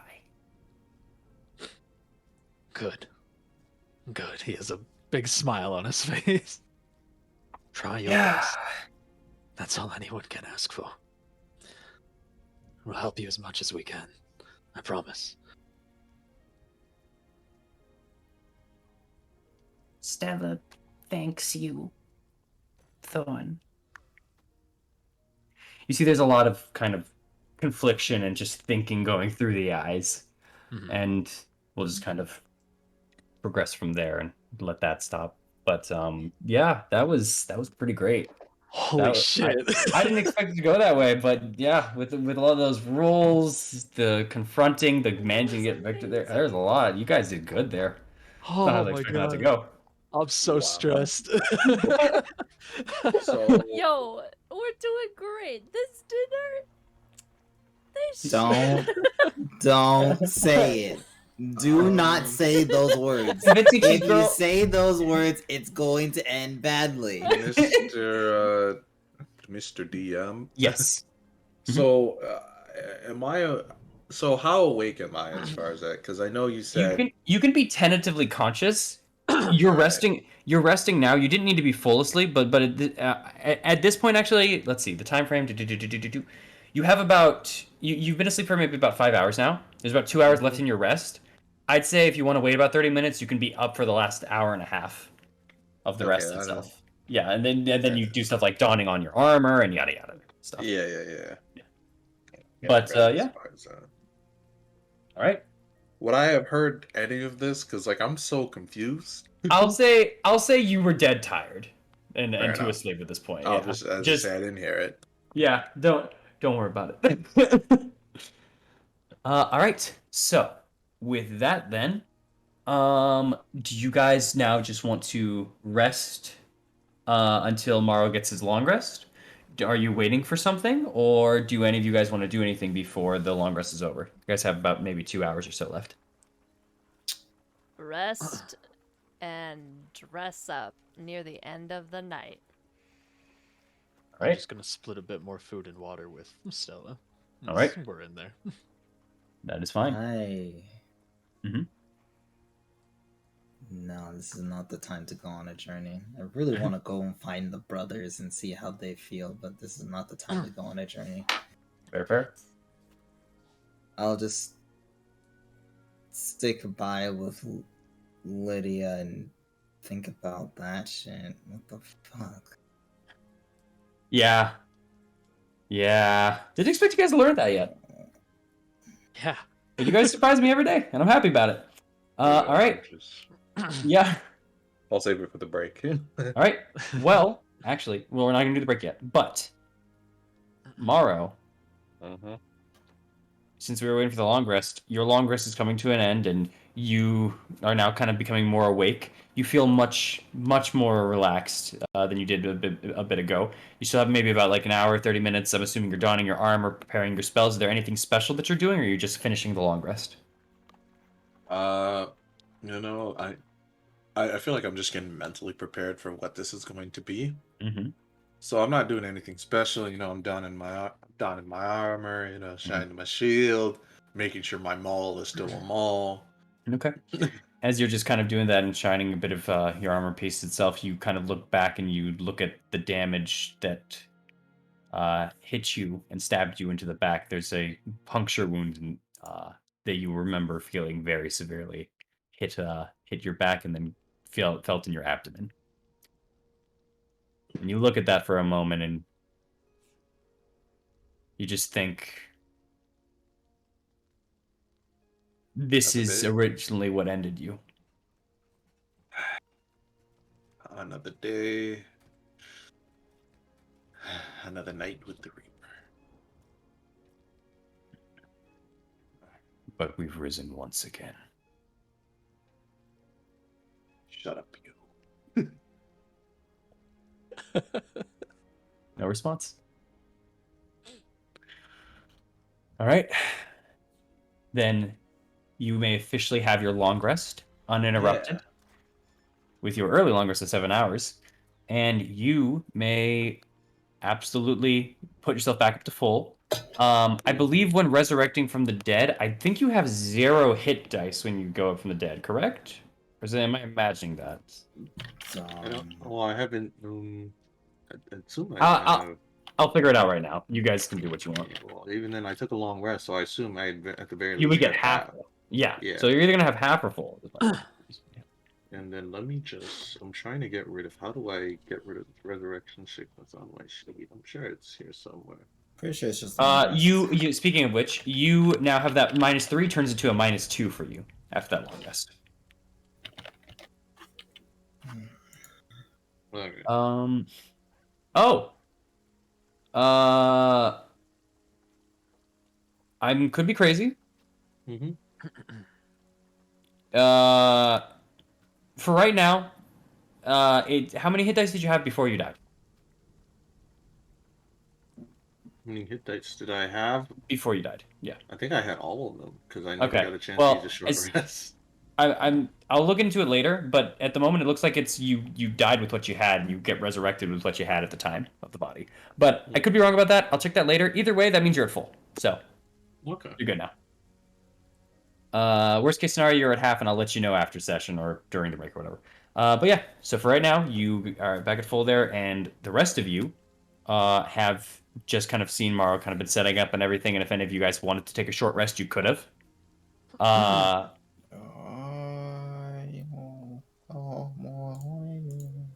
Okay, I thought you were gonna say something, but as you decided to sing, yeah. I was going to say something, but I wanted to double check something first. Oh, okay. I just thought you were trying some like new mumble singing, or mumble rap, but I just never. Lifestyle. You know, no, I'd be for the most part. There's not really anything that I would really could do. All right. That can help. Agnew would kind of join you guys up about maybe 30 minutes before Mara's rest is done, just kind of yawning a little bit and just taking a corner for himself as he just kind of plays the pan flute out for the room. And then you guys are now free to do what you wish, as I'd say due to the windows, you can now tell it is not dark yet. You guys have actually made pretty decent time, but you can definitely see that it's starting to dim a little bit.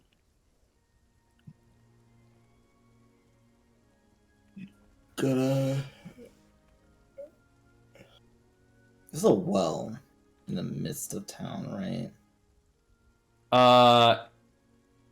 You would know of at the very least the fountain at the center of the town where you saw people getting water before. As for a well, just roll me a d20.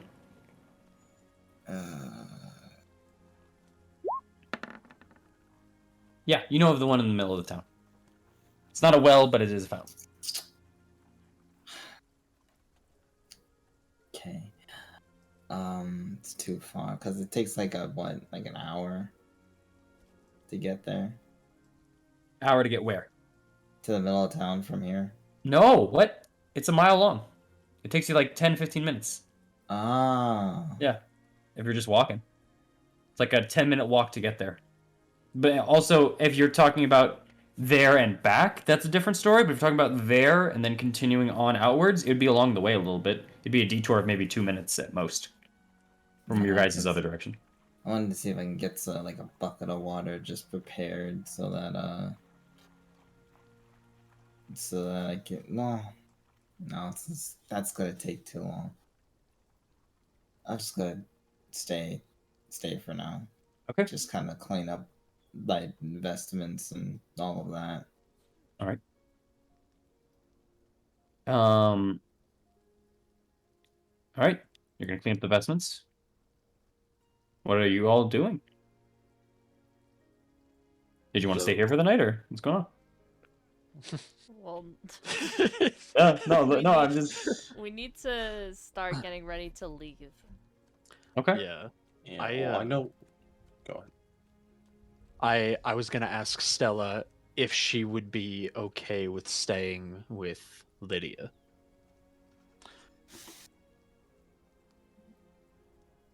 Stella would. Lydia was kind to Stella. All right, Lydia, one of only good people to Stella. Yeah, come with me then. We'll explain the situation to her, and you just take it easy. My friends and I have something to do tonight, and I can't bring you with me because it's too dangerous. But I'll be back. There's kind of like a grumpy kind of low hum to it a little bit, but with all the rolls, she just kind of nods and she kind of waits for a moment. All right, and you go get Lydia. I was gonna bring Stella to Lydia. Oh, bring her to Lydia. Okay, yeah. In the church. Yeah, I was gonna just bring her there and bring her out there and say, "Hey, Lydia, I brought a friend." Oh, hello, Stella. Okay. She's doing her best, but she's getting there. We have stuff to do, and she needs somebody to look after her. She seems to like you. I was wondering if you could keep an eye on her, make sure nothing happens while we're gone. Oh, I could absolutely. I've been hearing about the situation. I'm so sorry, but I had a cat actually once when I was younger. Her name was Beatrix. I took care of her very well, so this shouldn't be too different, I suppose. She looks down at her. Besides, she does need a proper bath anyways. And you just hear that. And there's a moment as Lydia sees that, you see kind of almost a recollection hit Lydia's eyes. And she just kind of puts her hand out in a very like quick manner in front of Stella. And you see Stella back up for a second, but the hissing stops. Down. Impressive. You're She going to take a trained them you're going to take a bath, young lady.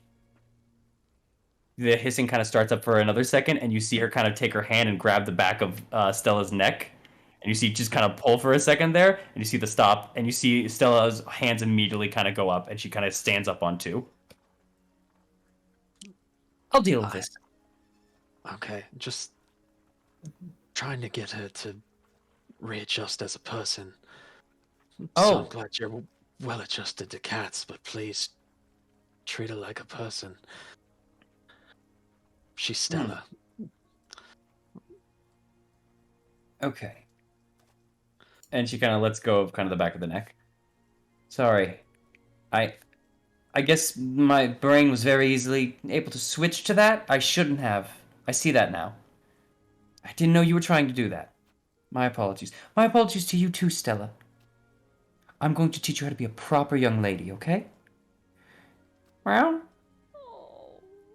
you feel like she's might be in good hands, or at the very least, capable hands at the moment.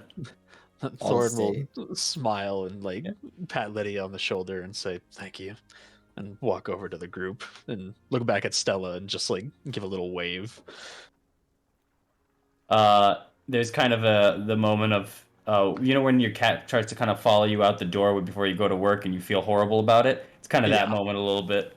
Great. But she kind of pauses.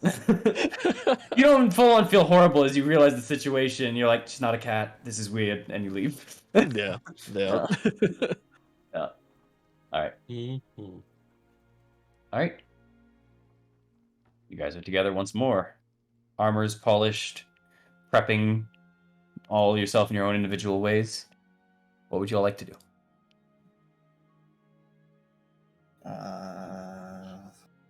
Once this looks ready, I'd probably just kind of bring up. So,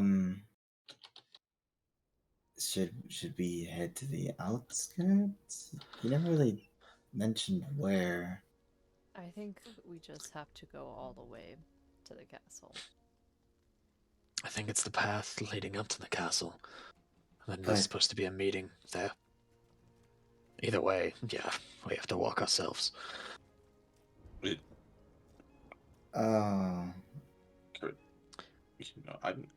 I might be remembering this wrong, but did he not say he would come for us? No. He said he would send somebody at the base of the hill. Yeah, exactly. So, yeah, I guess we do have to get a move on them. Yeah. Should I change now or later? Probably now. Okay. Maybe if it depends. The weather? Yeah. I'd say probably if you do. Hold on. Is the weather? Was it raining? It was raining earlier at a point, but right now it has subsided. Yeah, you would have known that earlier in the morning when you guys came back, it seems to have rained here for a little bit. It didn't rain then, and then while Eileen was out investigating with Ismark, it probably would have rained at some point as well. Then I'd say if you want to change now, if you still have like a cloak or some sort, you could probably just throw it over just in case it rains again. Yeah, I got one of the black cloaks. So then,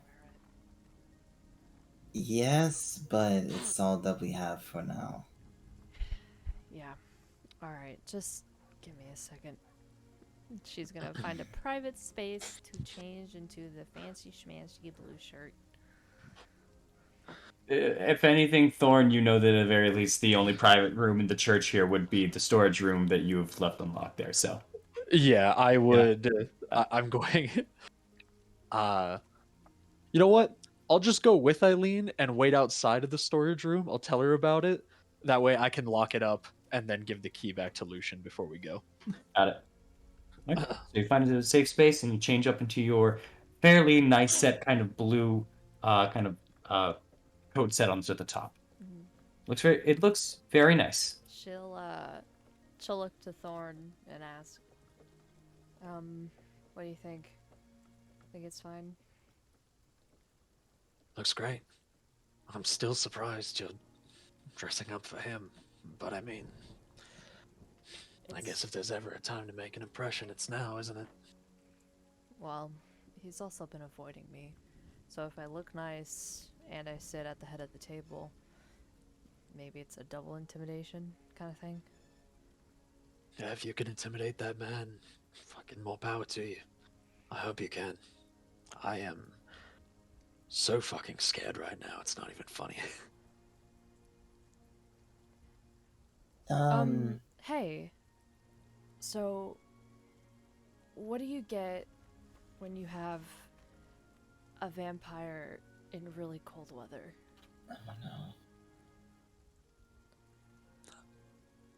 know. I don't know.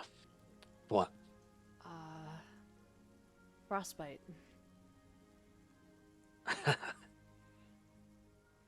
That's a good one. I don't know if he'll like it, but fuck it, I don't know. Maybe he has a good sense of humor. I'll try another joke, but if I can't think of anything, I'm probably gonna use that at the table. Fair enough. Anyway, sorry to keep you waiting. I'm gonna head back. Yeah, I'm gonna look this up and then give the key back to Lucian. Sounds good. Shall I head back to the group? All right. You guys Thank you, reconverge and you give the key back to Lucian. He is appreciative. Actually, yeah, no, we'll just say he's there for sake of brevity. And yeah. And you guys are now full on dressed your best. Ismark is kind of now with you guys as well. And He has kind of also adorned on his armaments and his gear, missing his scimitar only. Yes, go ahead, Mark.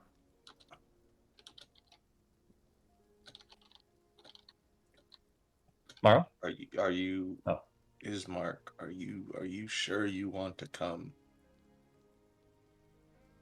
Yeah. No, I'm absolutely sure. I just with everything that Fiona said, I think that at the very least I think there's a chance of her being there. And if there is a chance of her being there, I'm not going to leave her alone. Going to try what I can do to make sure that she doesn't get in that devil's hands. All right. I don't. Look, I'm just gonna be honest with you. I don't think you should come. Not because I don't think you can handle yourself, but I think the things in there are beyond any one man's capabilities, even beyond our capabilities at this point. Which would be better that you had another man. I don't want you to die. And I don't want you to die again. So I want to come with you. So you're dead set on this. You're you really don't understand how much I'm having to hold back from saying just every single time you use the word dead set or on this. You're doing it on purpose, right? Oh, I'm glad I'm not the only one who thought this. No, I'm going. I want to go. I do want to go. Okay. Yes. Look, all right. If you're going, and I advise you what, then I'm just gonna give you. I don't want to give you instructions. I think you're an adult, but I would advise you. Don't let anything he says get to you. Stick by us at all times. Don't sneak off. And the most important thing, as far as that, is you have to make it out alive. As far as that. So don't. I repeat, don't be a hero. Don't take any risks. Play it safe. Promise to not be a hero for you guys. I will stick by, and I will be there to help when I can, as much as I can, and I will play it safe. Okay. And I'm also sorry, Maro, for ways that I acted before. I didn't mean to. I'm gonna stop you right there. There was never an apology necessary. It was my fault. I should have said it better. The fact of the matter is you're here now and you're ready to go.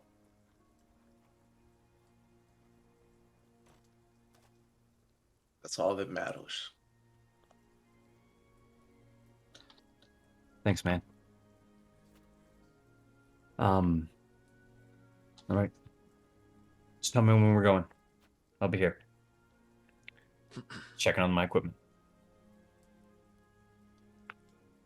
It's kind of like a breath of relief and almost like a kind of a sigh there as he just kind of sits back down on the pews, just kind of working and you see him kind of pull out a whetstone and just sharpening his swords at the moment. Oof. All right. All right. So we ready? Yeah, Yeah. I think. Better get moving before anything starts coming out of the trees. Don't want to make it there, well, less than full strength. Well, he did say that the path was going to be safe for passage. He did. Well, he hasn't lied yet. It doesn't make me any less on edge. Right. Let's just start heading out. All right. You guys start heading out, and you are going to. Where are you guys heading? Oh, to the castle. Castle, the big castle that's The on big the hill. That's the The brick castle. road. We're gonna head east. Okay. Yeah. Follow the path. Big castle. Okay. All right then. As you guys, so I'm assuming then you guys are heading to the Sunrise Gate to go towards Castle Ravenloft. Then. Yeah. All right. East. That's a big sentence. Big All right. castle. Big castle. All right. You guys make your way over there. You make your way to the Sunrise Gate, in which you see another individual kind of waiting, and just kind of sees you as you go through. They'll give you a nod and unlock the gate for you once again, and you will continue on your way. Where are we going? Strahd's castle. Big castle. What? Where are we going? Strahd's castle. Okay, this isn't Dora the Explorer. I feel like it. We haven't All got right. as much knowledge as Dora the Explorer at this point. Oh, Do my you God. see Castle Ravenloft? Anyway. All right. So, with that now, all of you guys Oh God. start making your way through the old Savage Road towards Castle Ravenloft. Are you making your way hurriedly, at a normal pace, at a slower pace? What are you doing?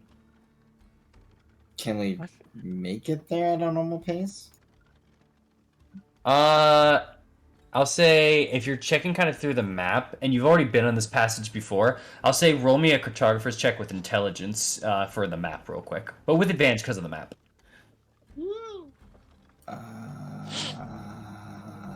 And because you traversed it once before. Yeah. Cartographer's intelligence. Yep. Anyone can do this. Oh, okay, Roll thank a- God. Roll a what? Cartographer intelligence. What are we if doing you have this for? to try to figure out how long it would roughly take to make it to Castle Ravenloft, according to kind of the map and some of the trail that you went through. I mean, I don't have cartographer or anything. Yeah, if you don't have it, you just be intelligence. Could I potentially do something with my wanderer feat? Because you have traversed this path before with your Wanderer set there, you would at the very least know how long it would take to get to the tri-section. Yeah. And the tri-section alone took you maybe 3 hours to get to, maybe 4-ish. So to get to around here, it'd be 3 to 4 hours. She'll relay the message. I feel as though with that information, I think we might want to. I'll say also sorry. My apologies before you finish this thought. Eileen, you can also roll me a general survival check as well. Because as you're thinking about this, with the feet. God. Never mind, you're good. Continue.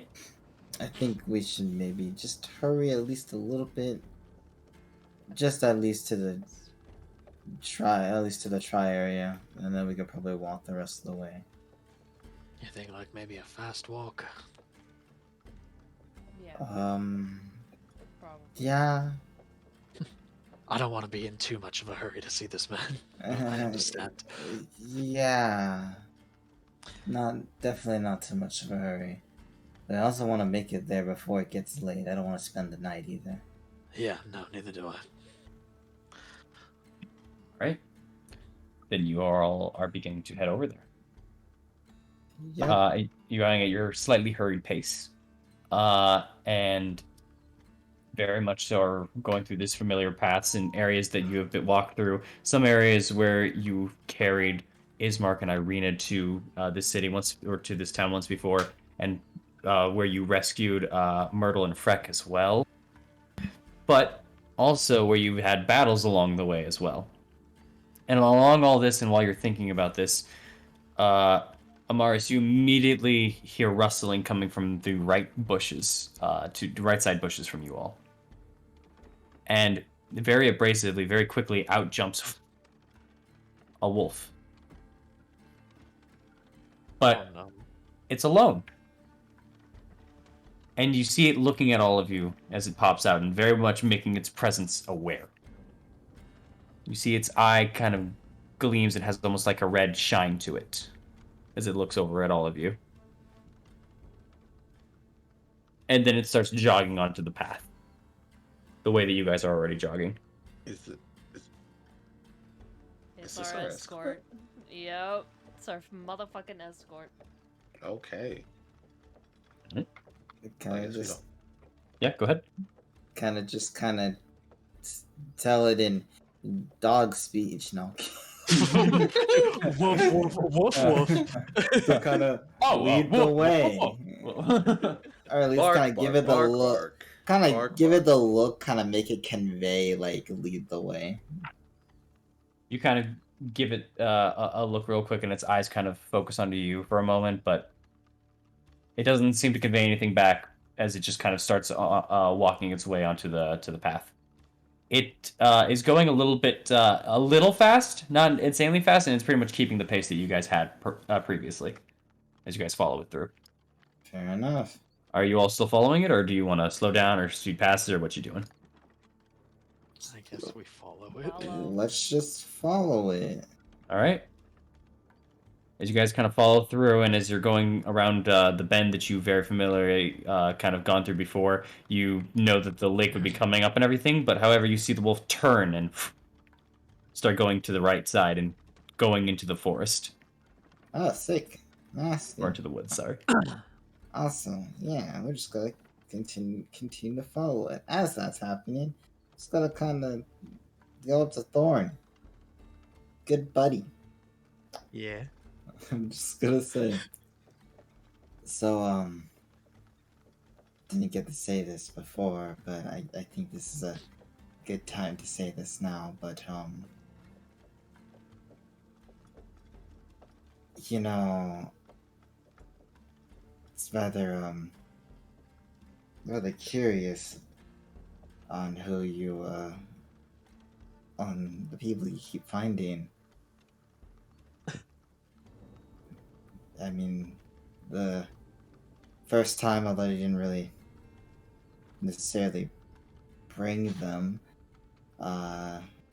you were more so just a person in the stockades, and now you bringing Stella over to the church. I don't know what next are you going to bring? Is it? And I'm just curious, is all. I don't know. Stella is different for many different reasons. Oh, I can tell. Even if she's not completely okay, the fact that she was able to notice a little werewolf in front of them without any sort of prior knowledge is definitely someone to be noteworthy.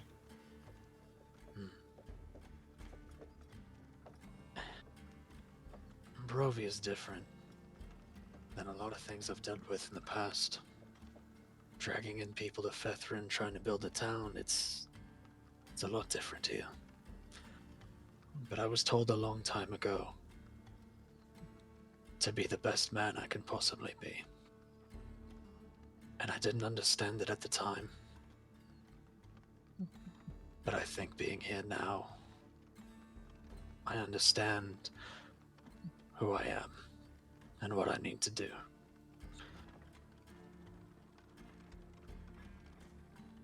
Does that include or not include breaking people home or supposedly home? I bring people where they're safe. That's all there is to it. Right. I can't promise I won't do it again. But I mean, you could have been with me. So Oh no, what I'm no, getting at is no one stopped me yet, so no, I don't plan on stopping you. You're doing a good thing. Just is this because she was a cat? no, Is that like the no. whole like dog and cat thing coming in the No, bag? no. It was I was trying to tease you about the Oh, entire thing. I know entirely what you're trying to do to me. It's not going to work. I'm just saying maybe you could have brought in someone who do I don't know.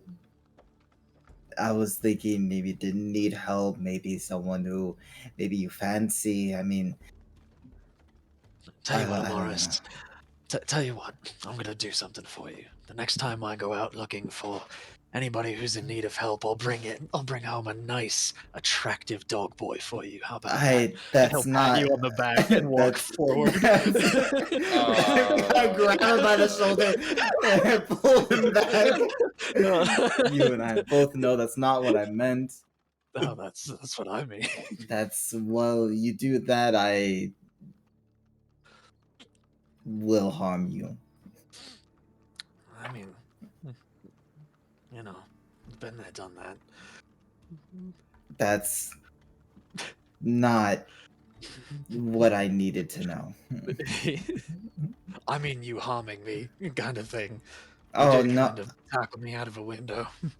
Okay, well, But that in your defense, it was warranted. yeah, just you saying, it you did you happen. broke my leg. I feel like Strahd broke that's your leg through me you broke my leg. because of Strahd. You're You notice so Thorn has like a slight grin when he's saying all of this. You guys. Oh boy. Cat girl? Hey, I don't want to talk about it, Morrow. Let's just keep going. Kids are into weird stuff these days, man. I don't even know. Hey, I'm trying to tell him if you wanted a cat girl, that's your business.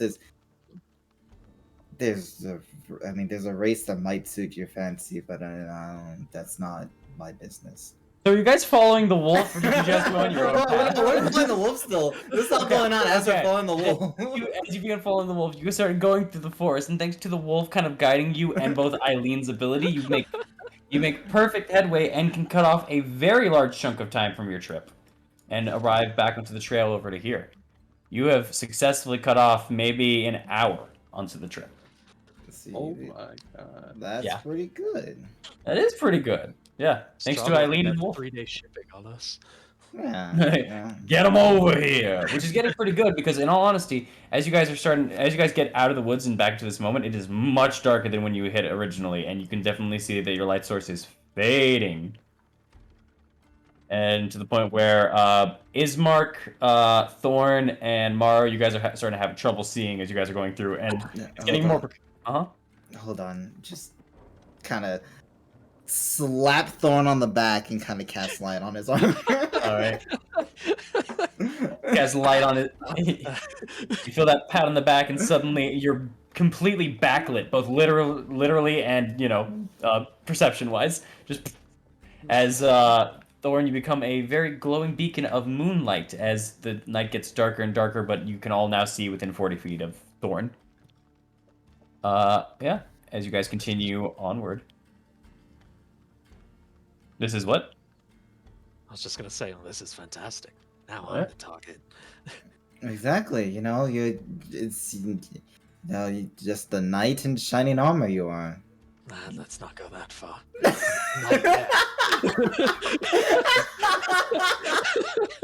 As you guys once again take the mountain pass that you've only taken now twice, going and cutting through many of the areas here. It's very.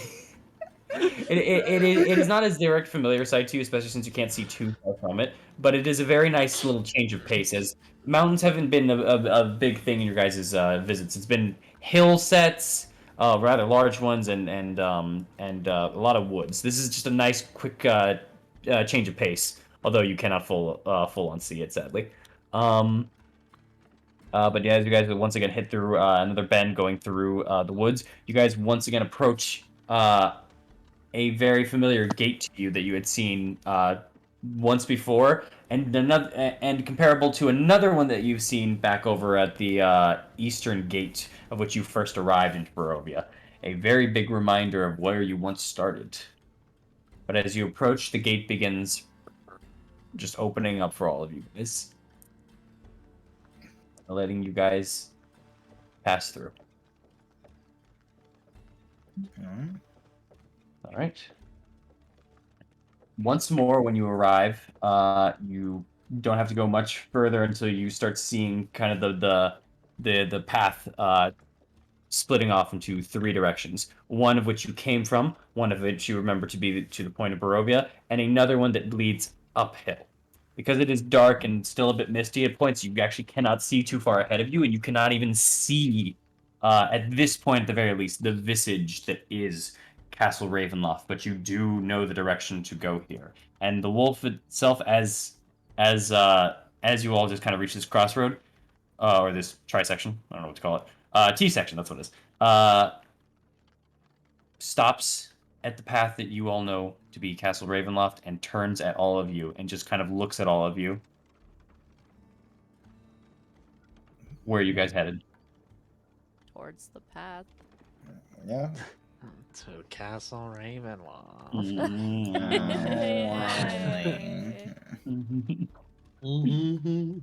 All right, then. I'm on my way.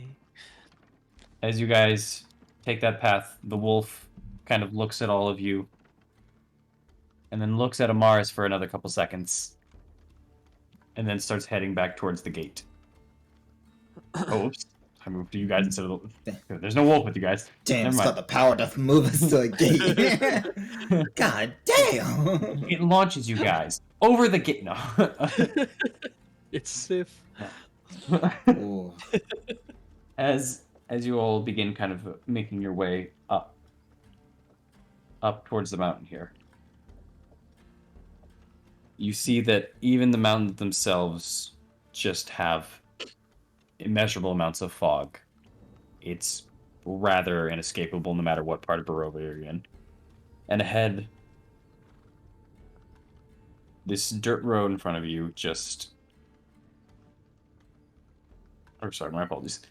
This dirt road ahead of you kind of begins turning from a dirt road and more into that of cobblestone.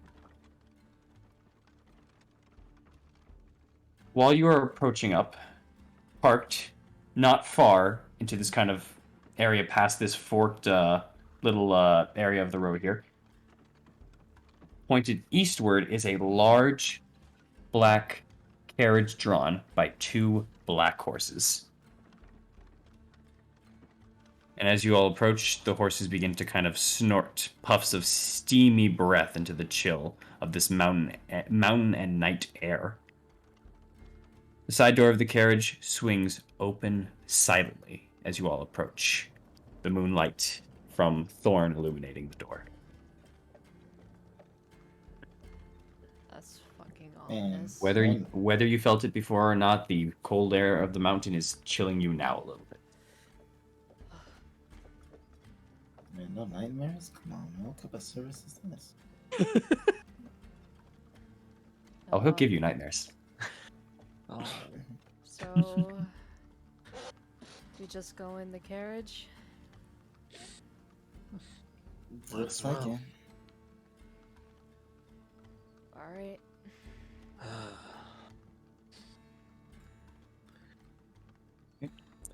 So then you all are piling into the carriage.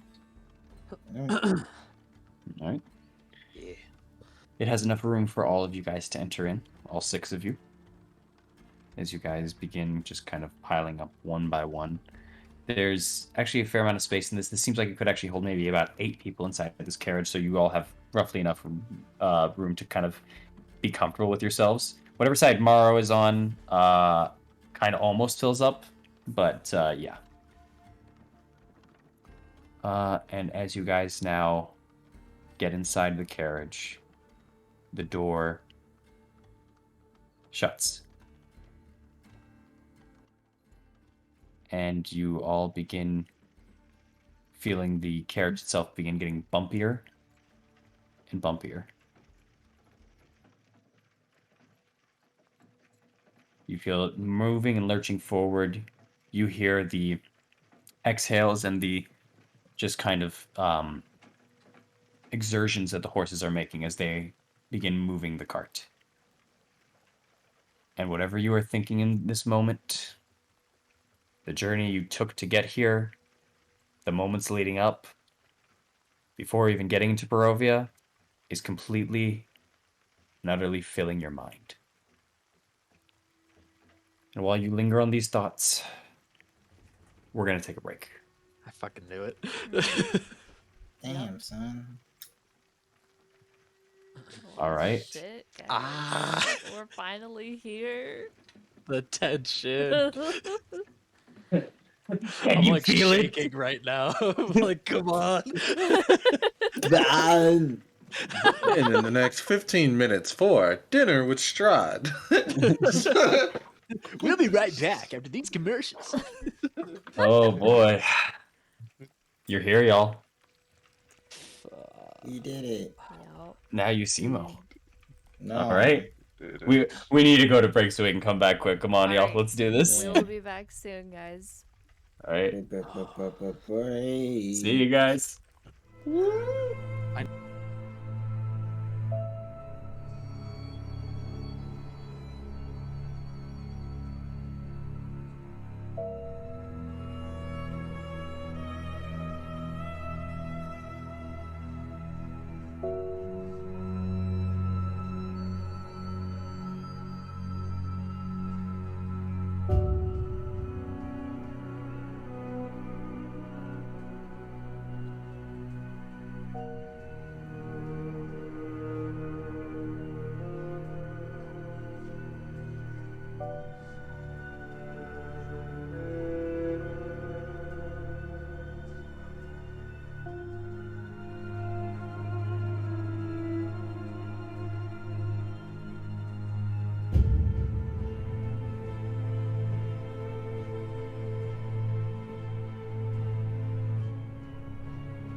Can we? Oh, I was gonna say, can we give Ahnev like 2 minutes? We We he's have the going to recap. be we have the recap, Fair and he's enough. going to be here in a bit. Yeah. Okay. So, and we're live. Anyways, hey y'all. Ognev has not yet arrived. He's just running just a little bit late, but he will be here in just a bit. We'll get him in when he's. But with that, let's not lose any time here. Let's get right into it. So, our party here of the Talons had gotten back to the church to see what to do with Stella. After Lucian's attempt to magically alter her back in some form or something like that were all failures. But Thorn did not want to give up and decided to take her into the supply room and just see if he can just feed her and talk to her and see what he can do during that time.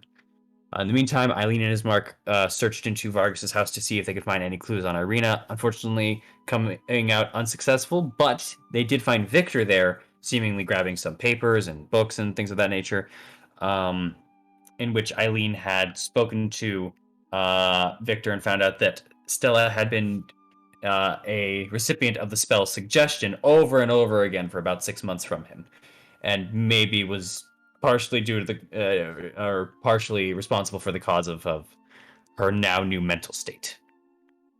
Eileen, convincing Victor to go and apologize and say some things, had stormed off into the church and managed to actually find and speak to Stella, who was with Thorn at the time. Through his words and Thorn trying to get both of them to calm down and to listen to one another, information was shared. Stella had said that she was apparently both beaten, locked into a room, and told that she would be nothing but a disgrace to her family if she was not to wed Victor, according to her mother.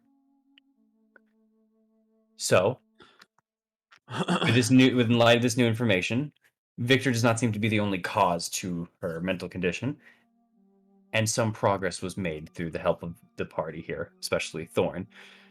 And with that all being done, and them passing her on to Lydia, who very much was capable of this endeavor, and bolstering both Ismark and Morrow to be ready for today's venture, you all made your way to Castle Ravenloft, in which halfway through you were guided by a wolf. Guided through the road, through the forest, and back through a gate. As you all just dabbled and tried to calm your own nerves, telling jokes to one another, and just speaking to one another in much more of a lighthearted tone for this definite. Only word I can think of is essentially epic adventure that you may go upon to be at the castle of a lord of such both manner and intensity, and the situation that surrounds it, and this whole land of Barovia, both its beauty, its gloom, its sorrow, its pain, its mystery, everything encapsulates in this one ride as you all begin making your way up, up, and up towards Castle Ravenloft.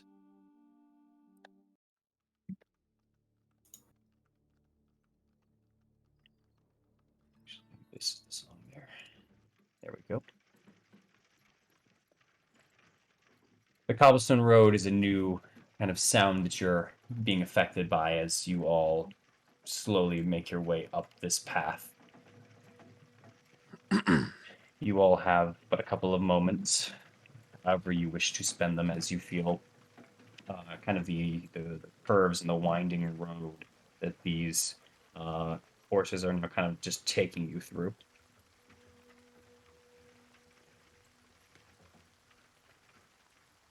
All right. As you just all kind of silently steel yourselves the situation up ahead, you just feel the sways of the carts itself, smelling again the kind of fresh mountain air. It's a very good, clean, deep breath as you guys are approaching here. And the air outside was very cold, and the carriage itself is a little better. But some of you are still, especially those of you that are very affected by cold nature, are not full on shivering, but definitely feeling it.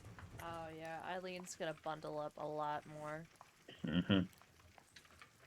But you guys are going on through your journey itself, and after winding through just the forest from earlier and this craggy mountain peak, the road takes just a sudden turn eastward, and there's just a moment as there are windows to both the doors and kind of the passage that you are taking here, and the carriage itself gives you a very clean view as some of the fog almost seems to part. And you don't remember it being this light when you approach Castle Ravenloft here. Almost as if it's shining in a very low, luminescent kind of moonlight. Nevertheless, with this new talking all the moonlight. there are still clouds up above that you can see. It's just that it gives a very, honestly, startling and awesome presence to Castle Ravenloft, which now towers before all of you. Fuck this dude and his bougie moon. The carriage, however, comes to a dead stop before twin turrets of stone, broken from years of exposure. Beyond these guard towers is the precipice of a 50-foot wide, fog-filled chasm that disappears into the unknown depths. A lowered drawbridge of old, shored up wooden beams stretches about the full length of the chasm and then maybe about 10 or so feet. Across this is the archway to the courtyard. The chains of the drawbridge creak in the wind, their rust-eaten iron staining under... my apologies. Their rust-eaten iron straining under the weight. From atop the high walls, there are stone gargoyles that stare at you out of their hollow eye sockets and grin hideously. A rotting wooden portcullis, green with growth, hangs above the entry tunnel. Beyond this location, the main doors of Ravenloft stand open. A rich, warm light spills from within, flooding the courtyard, and torches flutter sadly in scones on both sides of the open doors. You all see this?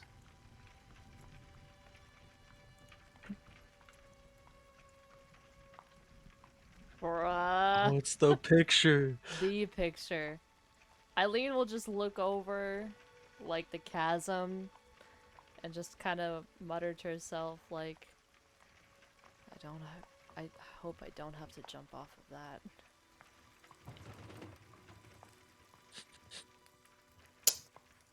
Just stares at Eileen, just like... What the fuck? Just in case something happens. I know you love soaring through the air, but maybe not this time I around. don't. I do it out of desperation. Let's try not being that desperate while we're here. Or at least heading towards the ground instead of heading towards the highest place. Okay. We'll see. Can't promise that. The carriage has full-on stopped. Yes, go ahead. I was just gonna say, while we were like talking and everything, Thorn was gonna look out the window and just kind of like try to put in his memory like kind of what the entrance to this place looks like from like a tactical standpoint, I guess, of like what would look like a good area to like push from if there was an assault, attack points, things like that. This entire area is full on a precipice. So, as an attack strategy, to get anywhere besides this current drawbridge would need people to climb up there or fly up there in some manner. All right. And the walls surrounding the area are very high up. All right. This is very well fortified. I'll say, roll me an intelligence check. Add your proficiency as a soldier. My proficiency as a soldier. Yeah, which is just so intelligence check plus proficiency. Yeah, no, it's 8. Yeah. Yeah, it is a well fortified location, and the drawbridge being the only current means of entry if you were to try to do an assault, which is very much in the enemy's favor. This castle was made very tactically, and it is very well done. Gotcha.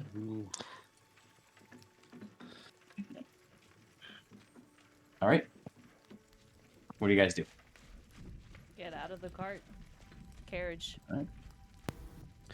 Get out of the carriage. The air is much colder than it was near the bottom. I will nod to the driver. There is no driver. I will nod to the carriage. The carriage turns into a transformer and nods back. No. Yeah, there is. We forgot Ismark in there. Ah! Anyway, no.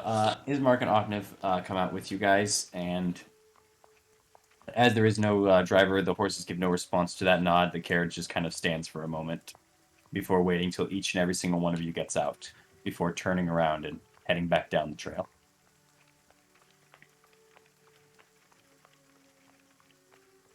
I hate how like idly beautiful this music is. Like it's fucking haunting. Yeah. It's something else, ain't it? Oh shit. Well, Currently in front of you, like I said, the drawbridge is open. You have a courtyard that's illuminated by a bit of light, and it seems the front doors of this castle are open. alright guys. know First what you guys step, wanna like do. the Wizard of Oz. What the fuck is that? It's an old book. Don't worry about it. Oh, I remember Lima has told me about stories on that. Yeah. Right? Anyways, Anyway.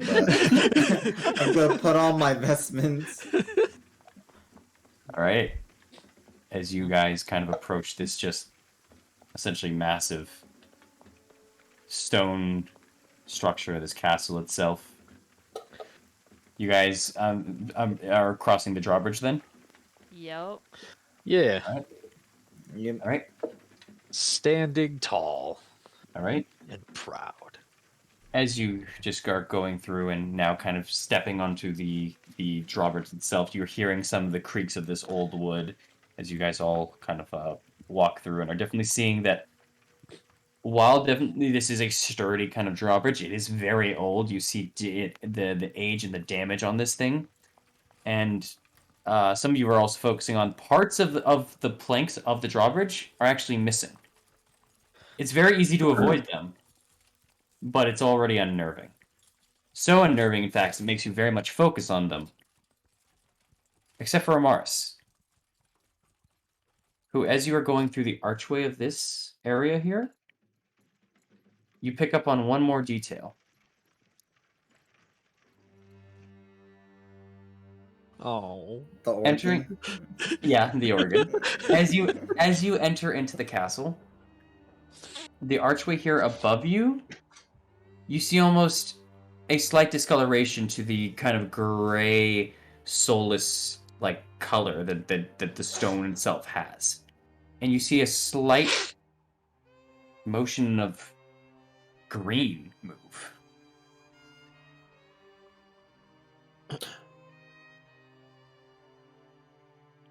Gotta kind of look at it. It looks to be a just patch of green colored ooze.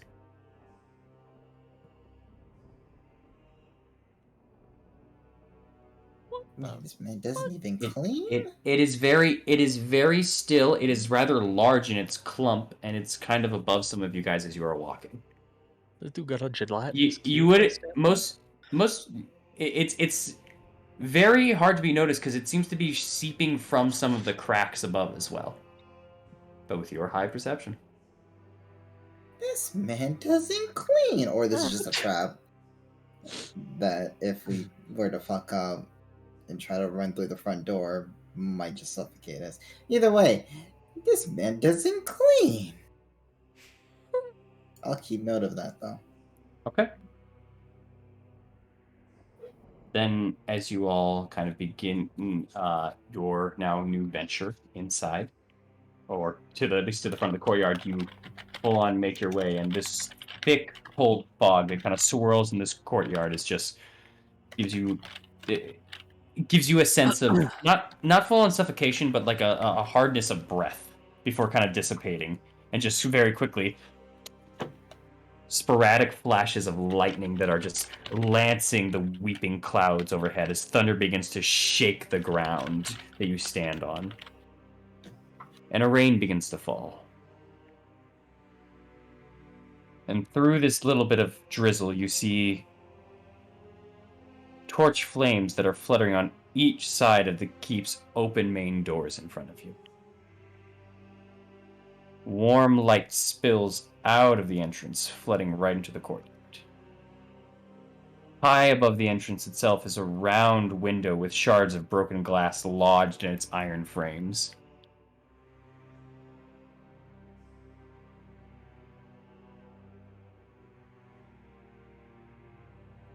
What do you guys wish to do? We walk forth. All right. Walk faster, cause it's raining now. Again, I'm assuming to the main doors. Mm-hmm. Yeah. Yeah. All right. Why do y'all sound so? I thought y'all wanted this. I thought y'all wanted dinner. Come on, y'all.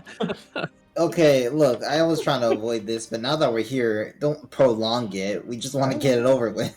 All right. Well, just tell me what you want to do. I got you. I want to say, though, I don't know exactly what's going to happen next, but if we get allowed inside the castle and it's like all interior, Thorn will take down his hood if that's important to you at all.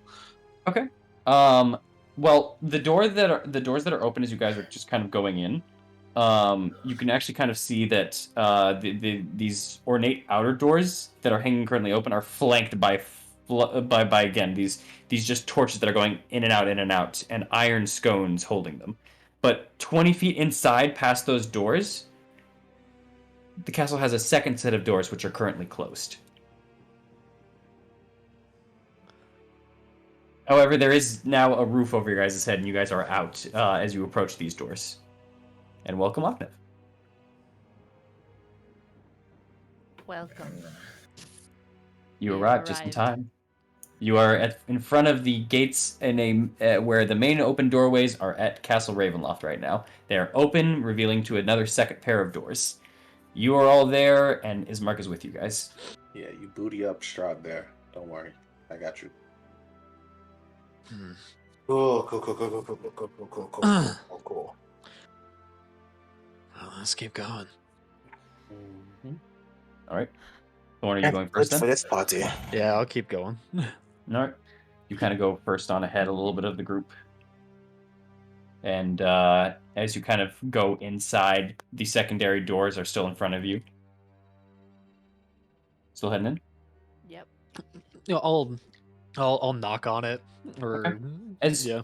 as you go to approach the doors, maybe within about 10 feet of the doors themselves, the doors in front of you just begin to swing wide open, and they reveal a grand hall filled with the sound, very soft sound almost, of organ music. Oh, great, it's canon. Great. Just gonna take a step into the foyer. Wait, Yeah, y'all hear same. that? Yep. Sounds like fucking organ stop pizza. Oh my god. Hear it. Okay, now I hear it. Just It's very faint. Hey, do y'all remember what I requested of y'all?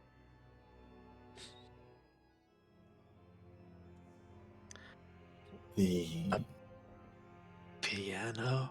No, I asked that of Victor and you weren't there. Sorry.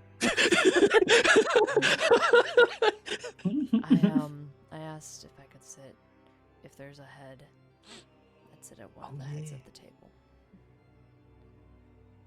if you want to. You got it.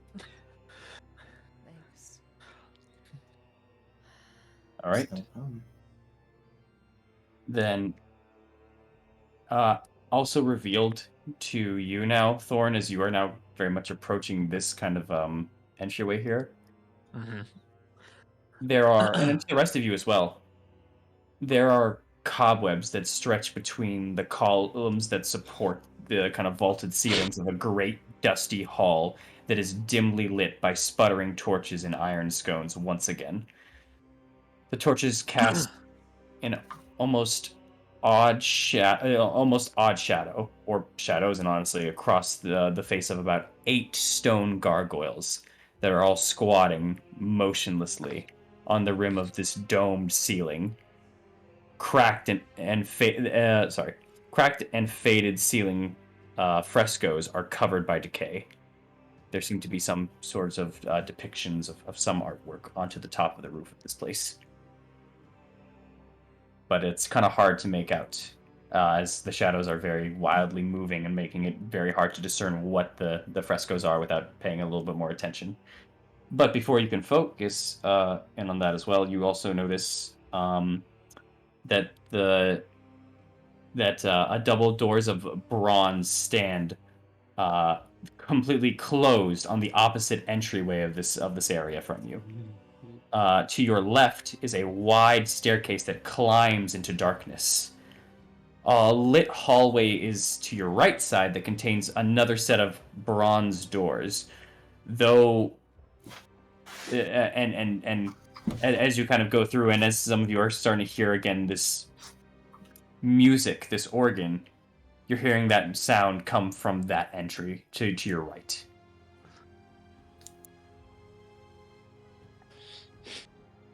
But along with that, in this room itself, after you've taken kind of in the room itself, you take a second to even look around. And as you do so, none of you, not even Amaris, noticed at some point an elf is now standing at the stairs to your guys' left. He wasn't there originally, but now he is, suddenly. This elf has a bit of brown skin and long black hair that descends the wide staircase. And quiet as a cat. And he does so quietly as a cat, as he just steps down. Yes, as quiet as Stella. There's a theme. She's being fixed. He wears a gray cloak over black studded leather armor, and has a polished scimitar hanging from his belt. My master is expecting you, he says, as you all enter inside. And I'm glad we showed up on the right day. I think I'll give you guys a look-see real quick. Let's see. Yeah. Let me just make sure I do this correctly. Here we go. Perfect. Oh, whoops. There we go. And then bring you guys here, and welcome to your guys' first look the inside. The inside. Oh no.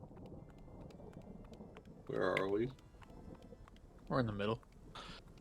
You're right here if you can see the marks. Okay. We don't have to put our tokens down, do we, as far as that? Nope. You are one entity as a group. Okay. As this man kind of walked down. We are the delightful chuckle down the lane. I heard the fucking. Oh yeah. How could I not? I respect it.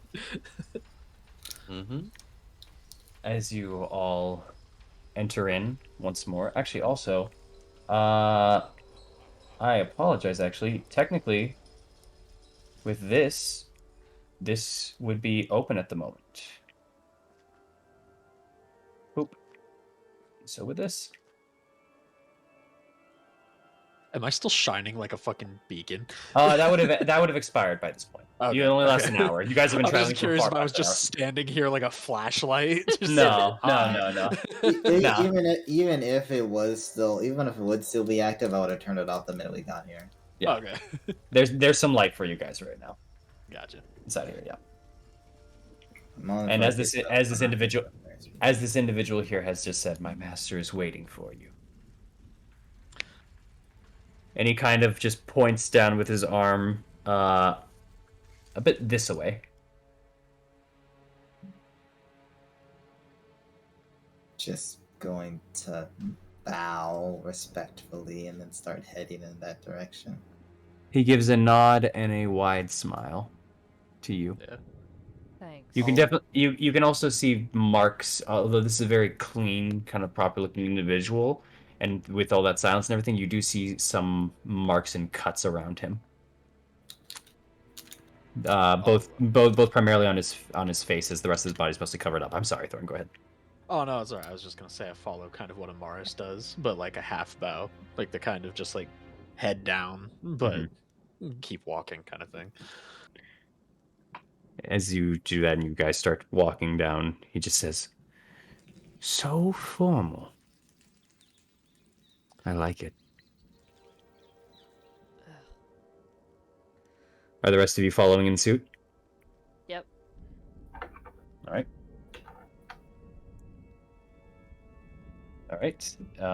Then... apparently Octa's internet died, fair enough. But I'm going to say he follows, as Mark is following as well. Mara, you? Bless you. Bless you. All right. And then as you guys kind of progress forward, this individual will kind of follow a little bit in suit. He seems to be keeping a distance, maybe about 30 feet or so, but he seems to be just kind of walking with you as you all kind of begin your approach forward. Smart man. What the fuck? Oh, did you hear something? The wild snarling. What? You're crazy. So, as we're walking forward, I want to ask this man. I want to ask this person a question as far as that. Mm-hmm. Excuse me. Yes. Is it all right if I ask your name? Oh. But of course. My name is Rahadin. And are you the head attendant here? I am the castle's chamberlain. I do the work that needs to be done.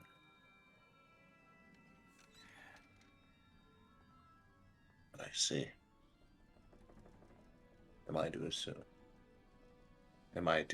I see.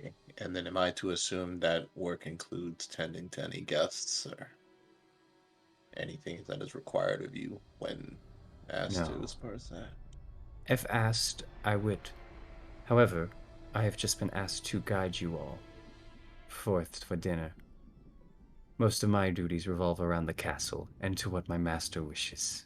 And here you all go. Let's see. As you have now met Rahadin. Oh, wow, yeah, he has a massive scar on his head. Right on the forehead. I Too see. much head on. I see. Michael, why? As you're saying this, and as I'm assuming you guys kept your approach towards the door, or at least whether it was slowed for a moment or not. Well, I would Yes? keep walking, and then seeing that there's a door and stairs, I would then stop and kind of wait for him to guide us to where exactly we are going. Oh, my apologies. The door to your right. And as you are kind of now approaching this newer area, there is again once more just torchlight that kind of flutters against the walls of this vaulted hall, and to the east is an arched hallway that stretches for maybe 20 or so feet that ends in a spiraling staircase that goes up and down.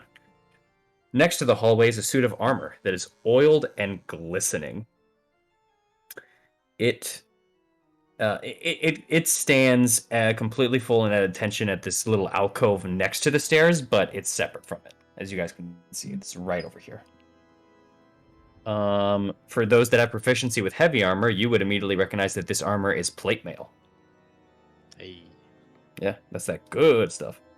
Probably cursed.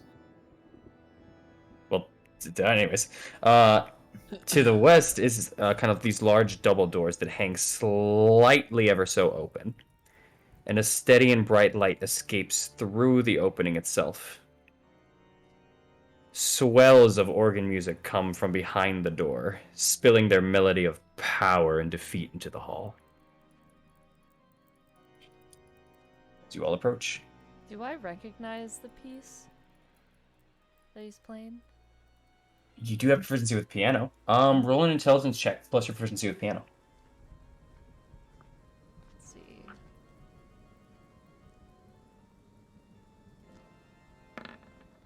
$16.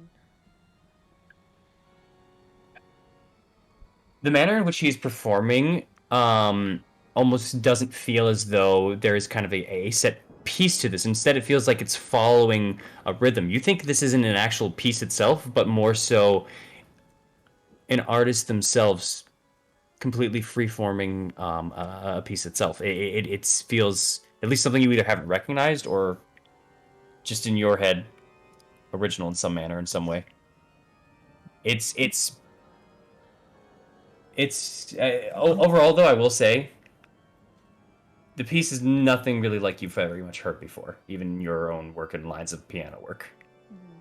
This is more of an organ set, but yeah, she doesn't know how to play the organ, but no. Ra didn't follow you to this. Please, do not keep my master waiting. Go ahead.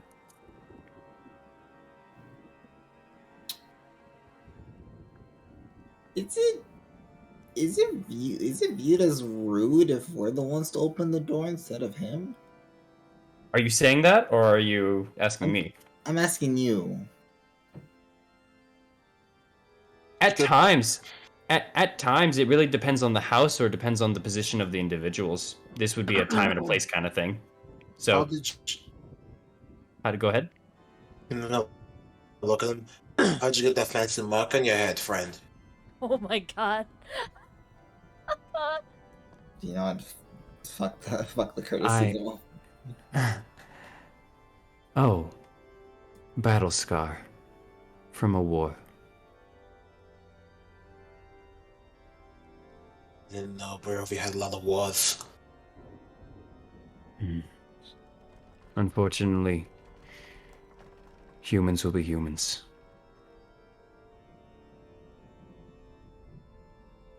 Gotta open the door now. See, Racist fuck. Yeah. All right. You open up the door now. And inside is a rather enormous set piece and an enormous dining hall itself. I will move this for you all. Oh, actually, let me move this first. My apologies. There we go.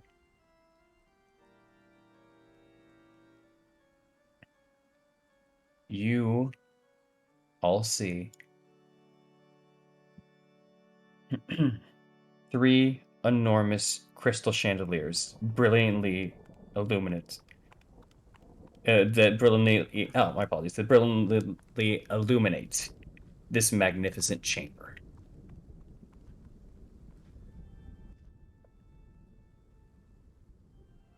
There is just Jesus, my apologies. Too loud.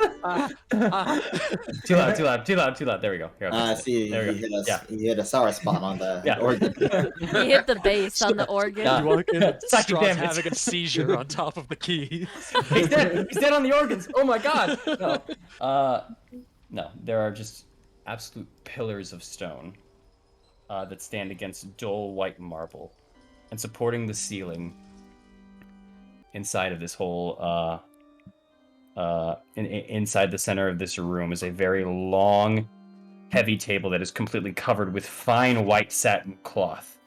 The table is laden with many delectable foods: roasted beast basted in savory sauces, roots, and herbs of every taste, and sweet fruits and vegetables. Places are set for each of you with fine, delicate china and silver. At each place is a crystal goblet filled with an amber liquid with delicate and tantalizing fragrances. And at the center of all this, at the far west wall between the floor to ceiling mirror, stands a massive organ. Its pipes blare out a thunderous melody that speaks in its tone of greatness and despair.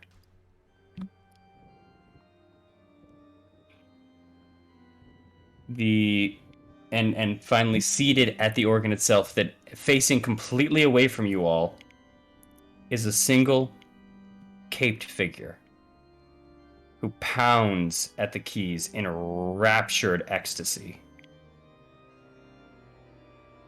However, the figure suddenly stops.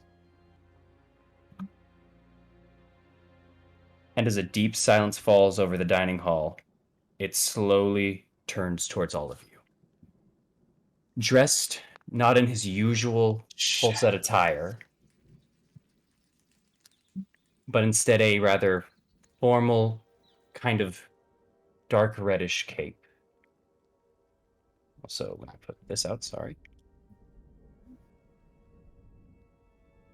There we go.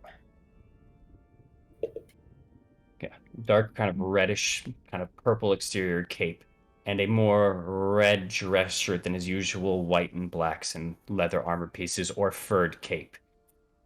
Is a Strahd von Zervich.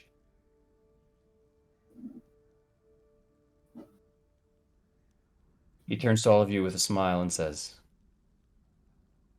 "Welcome, my friends. You may come in."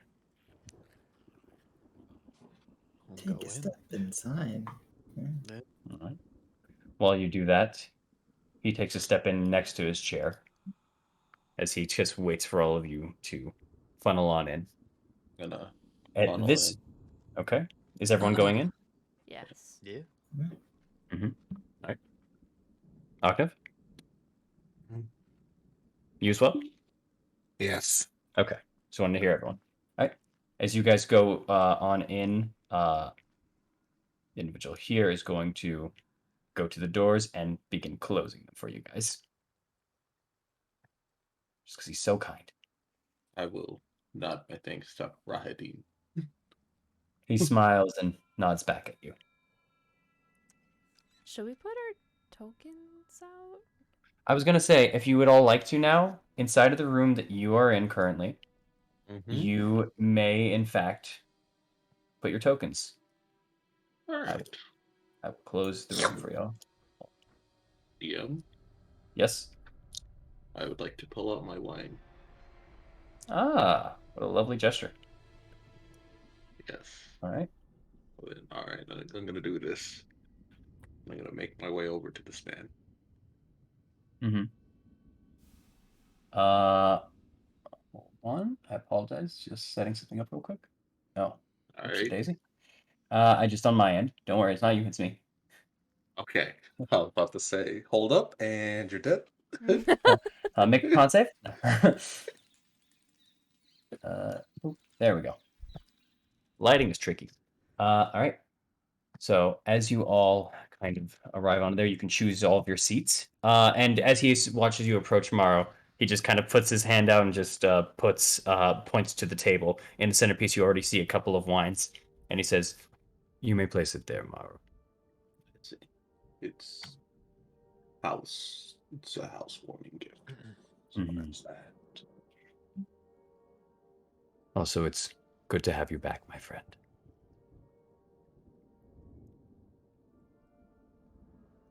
This fucking guy. This man. This guy. Stalking? All right. That was totally to Gabriel. What? That was absolutely to What? Gabriel. Wait. All right. Wait. Yes? I need to check that. Does he know? Roll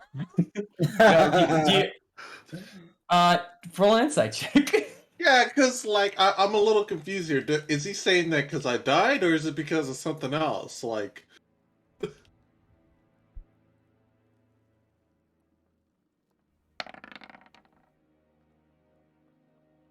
17. Plus You got a -2? -2?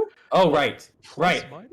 No, he has a -2 from resurrection sickness. Yeah, he did that right. He did that Hold right. up. I thought that got fixed because of the long rest. No, it went from 4 to 3, and then he long rested from 3 to 2. It takes them Ah, for a day. it. Oh, I'm sorry. Coming Take back out from the that. Take out that -2. The -2 is already built. Should be already built in as far as that. Hold up, because it's 13 Well, what's your wisdom? plus. Actually, no. Actually, yeah, that's right. No, okay, yeah. No, it's good. It's good. Yeah, So it's It's a 15 it's total. it is 15. Yes, it's good as Mhm. far as that. I thought I messed up, but no, it's good. There is a smile that both just kind of captivates you for a second and doesn't, and then hides whether or not that's exactly what that was for. Unfortunately, although I will actually also ask Amaris to roll a d20 for me. Oh, fine. Oh, 19. oh, it was almost a 3. I'm so happy it wasn't. You notice as this kind of exchange goes on, and as this even kind of weirded you out, as you look at Strahd, his eyes kind of go from Morrow for a second, and they go down and stare instead at Morrow, at the amulet that Morrow is wearing for a moment. And you see a mental check occur. Huh. So You just notice the moment, you notice the moment he notices, essentially. Interesting.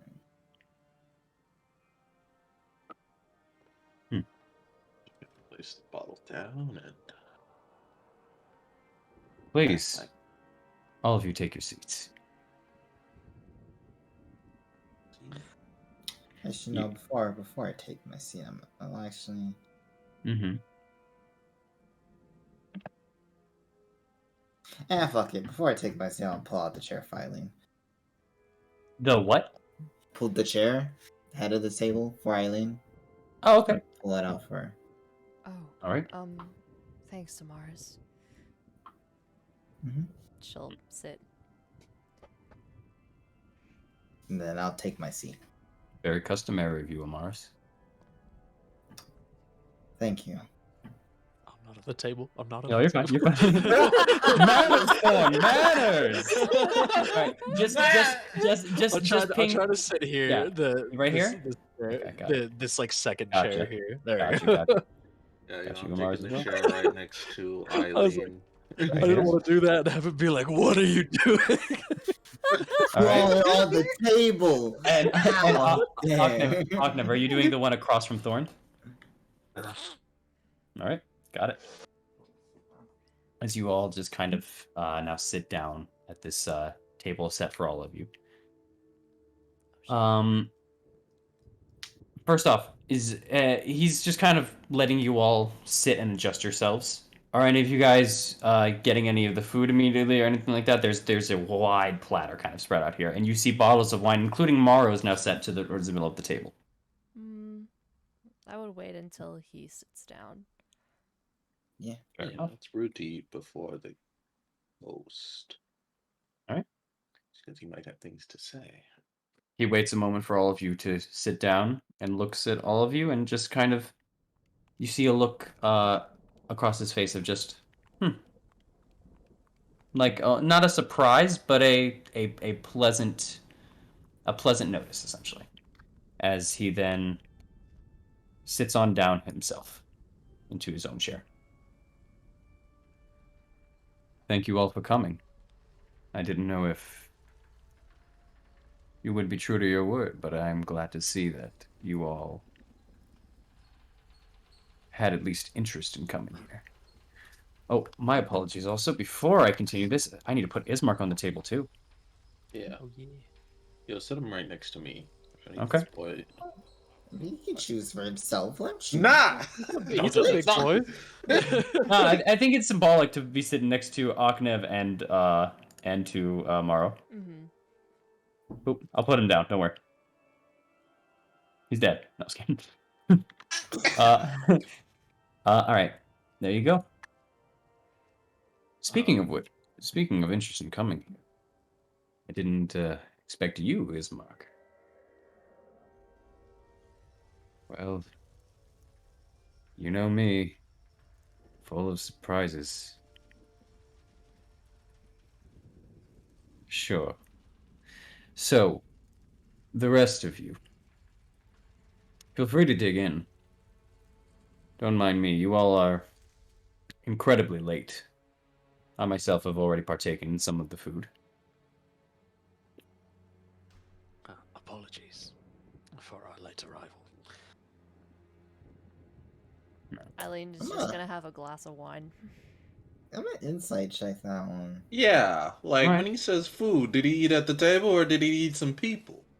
Like, you can both roll insight check for that, yeah. like, yeah, especially because I You I can see the don't- finger still hanging out of his mouth of Man. his last meal. I feel like I don't need to You- roll. I just Yeah, know. 'cause- He wipes some blood off the corner of his mouth. Whatever do you mean? yeah. No, All I right. also want to. Does any of the food on the table actually look eaten? Like, are there like, None if of there's the a row of chicken as far as nothing looks full on eaten. it said You don't late notice marks. arrival. Yeah. You roll an insight check. It's a bullshit is what it is. 10. 15. 10 and 15. For you, Amaris, hard to read. Don't know for sure, honestly. Mara, with that 15 at the very least, even with a 15, still hard to tell his true intent. Whether that's either his own nature just speaking or if he's trying to be deceitful in some way, you cannot tell. And you do not know whether he meant people or food. Legitimately. As Eileen's like taking a sip of her wine, she's gonna ask, "That piece you played, is it yours?" Yes. Inspired by many others. But yes. I've had plenty of time, and this is one of my few outlets. Just the organ. No. I've been known to also play the cello. I can adapt to the piano, and I've also had some dabblings with, what do you call it? I believe you would call it an oboe.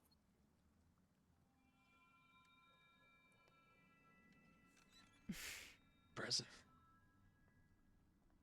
Interesting. You all do not need to act so quiet. I appreciate the formalities, though. You can keep those, but this is a dinner. We are supposed to eat and speak. So, I will start us off.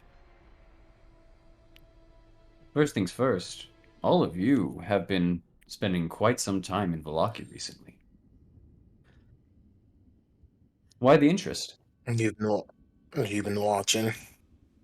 From time to time. Not myself always. It's Uh-huh. been a lot to do. Lot to see. I got involved. Involved in what? We got involved. The burgomaster.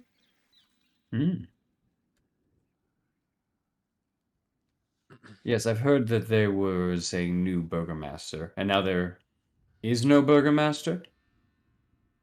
That's about right.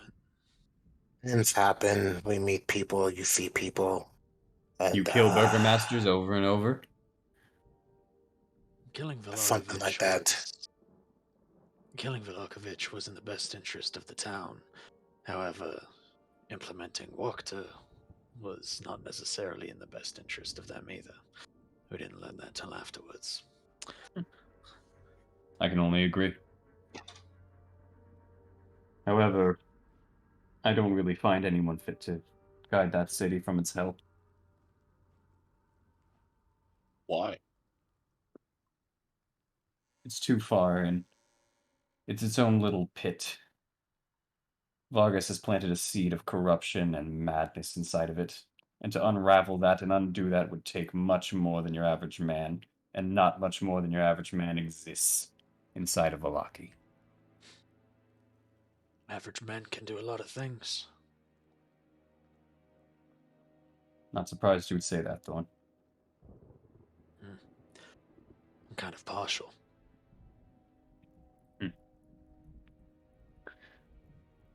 What does the average man mean to you, Thorn? Humanity, even if it doesn't reside in a human per se. The will to keep on going, knowing that other races and things out there vastly outlive you. Every day's a gift that you fight for, no matter what side you choose. And you make every day what you wish of it, no matter what. Will to keep on going. True and based. An interesting phrase. You speak then of survival, but you don't speak of ambition. I think people with short lives have a lot to get done in a little amount of time, so they can make great bounds and great movements, while those with longer lives grow stale, stagnant, and boring. Suppose there There's is a some. oh. I'm There's sorry, a I interrupted different. you. Go ahead. You did. There's a difference from someone who has 10 years to get something done to a person who has 1 year. Really sets a fire under their stomach. Agreed, which is why I'd like to see it more often. Survival's It's not not as always common as you think. necessarily. Survival's not always necessarily the goal. Living day to day is a better option. Surviving isn't a life. That's just making your way through to the end until you drag your corpse across the finish line. I agree. Living day, even if you're a human and you get killed at 25, as long as you lived every one of those days, you've had a much better life than somebody who just stayed inside for 60, 70 years and then just withered away in their sleep.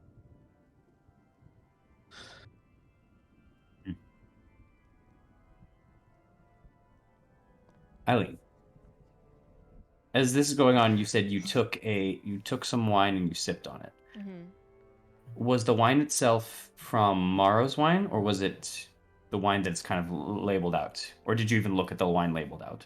I did not. It was the one that was labeled out. All right. Then there are a couple of different ones kind of set out there. You have 3 to pick from that are not Maro's. 2 of the bottles look very familiar, and just read out Red Dragon Crush. One of the bottles says Chateau de l'Ostompe. I recognize Unfamiliar. that one. Yeah. You have not seen that one before, It wasn't. but you've heard the name. Yeah, I saw the name in at Fiona's house, right? Yes. Oh, yes, you did see this bottle. My apologies. You did see this bottle before. Yes. You would. Yep. This is familiar to you then. Yes, Chateau de l'Estampe. You would also know this as one of the wines that is no longer made by the Mardikov family. I'll try that one. All right. You pour it in and you start drinking from it. As you kind of do that, Strahd just kind of, you see his eyes kind of look over to you as you start kind of sipping it, and it kind of makes you almost for a second like kind of hard to kind of swallow the wine. But he looks at you, just kind of gives a nod before kind of going back to his conversation with Thorn and Oknev. And as you drink it, it is a very, very sweet wine. It goes down rather easily, even with kind of your set momentary choking for a second. It has hints of kind of berry flavor to it that feels almost as if it's about to be overpowering for an aftertaste, but the aftertaste dissipates immediately. This is by far the best wine you've ever had in your life. Can I see the year on it? You go to check the label? Yeah. The label shows 526. Holy shit.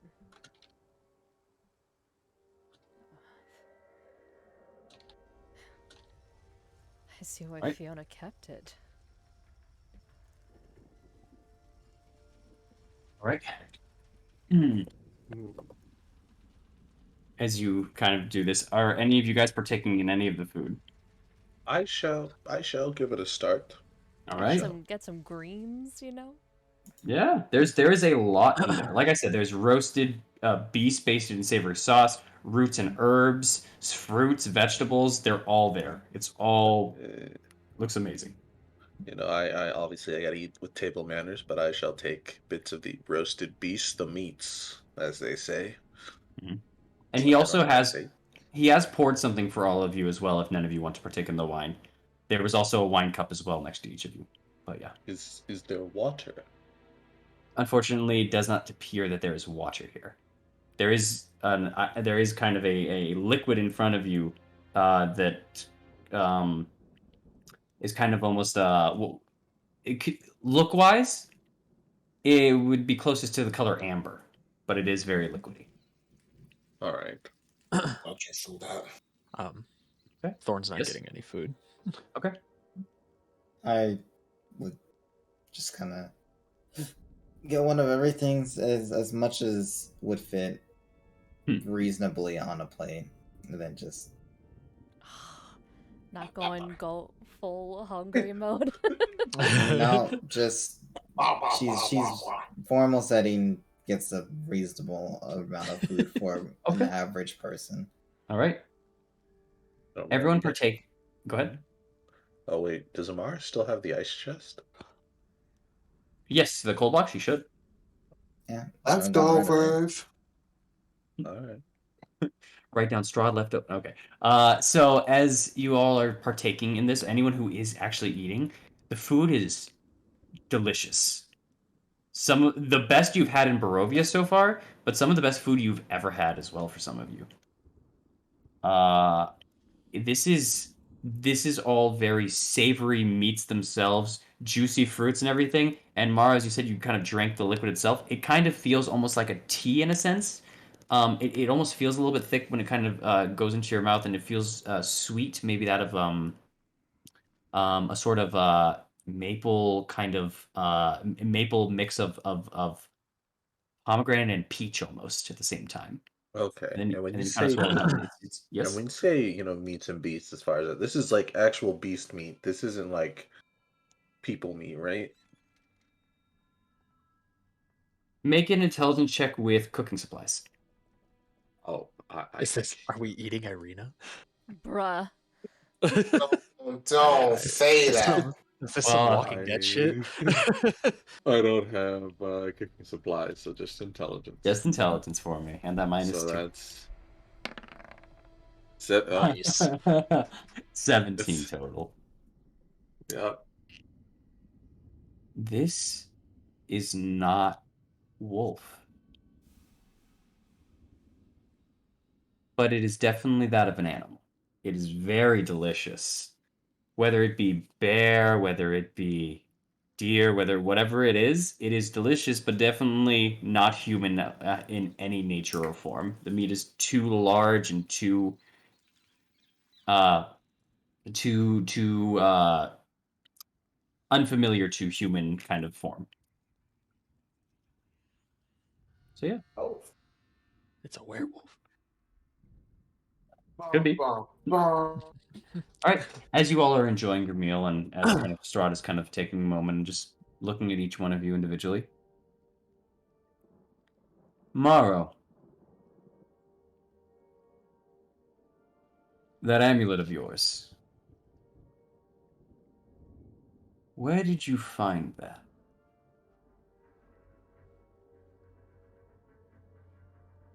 Piqued your curiosity. Yes. Where'd you find it?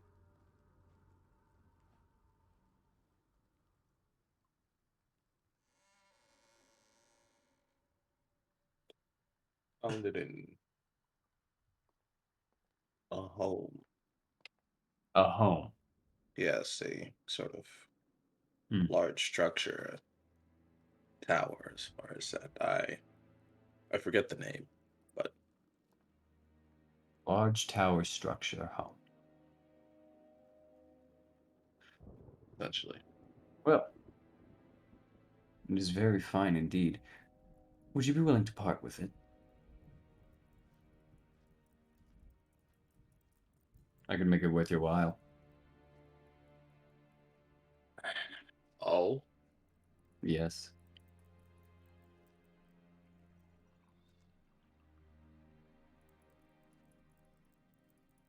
what could you give me?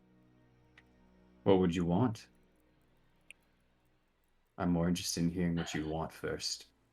Out of Barovia.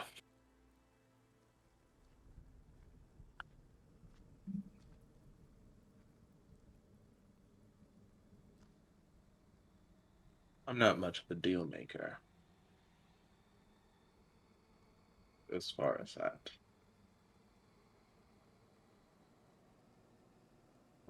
So you're not willing to part with it then?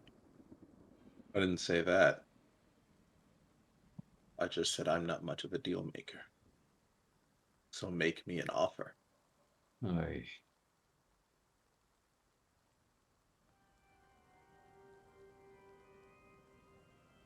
$3,000 gold.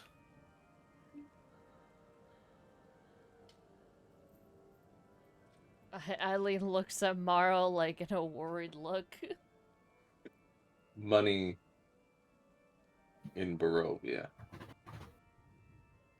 Yes. Does it not interest you? I believe when you all met me, you all wanted to get out. Have you given up on this aspiration?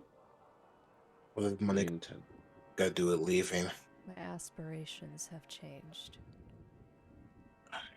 Getting out's only part of the equation. Well, I was told to make an offer, and this was one of them. It seems you are all unhappy. It seems I haven't hit the mark. But I again What? once more ask, Mara, what are you interested in? Something wrong, Radovan?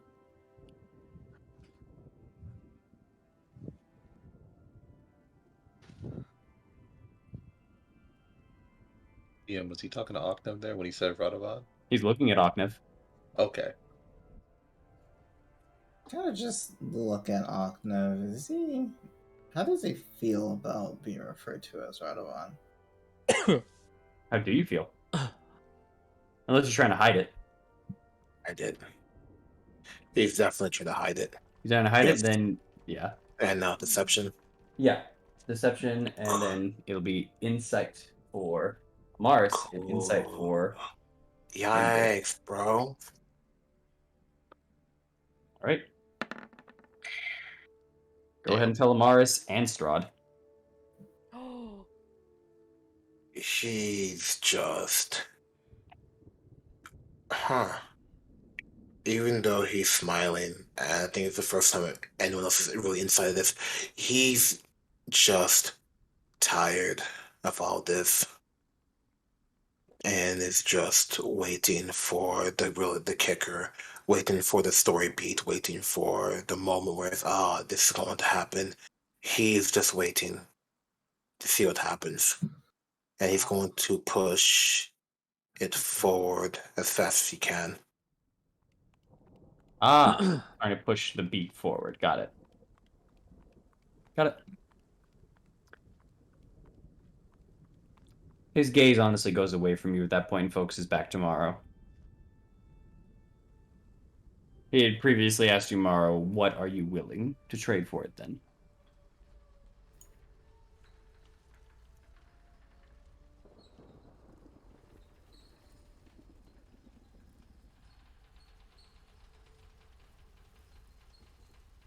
Silence will get you nowhere, Morrow. There are things. There are things that I want.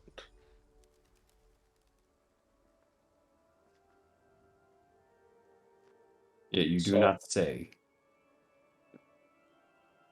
To finish my apologies. Finish the quest that I have been set upon. To leave Barovia. As far as that. To finish my responsibility. Those are the things that interest me. Interesting. How about I give you some information then? For your quest, as you say. In exchange for that amulet.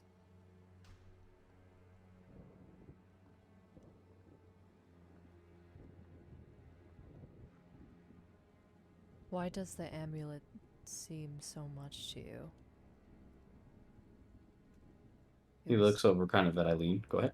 It was in an old tower. You could have gone it yourself. It was an easy puzzle.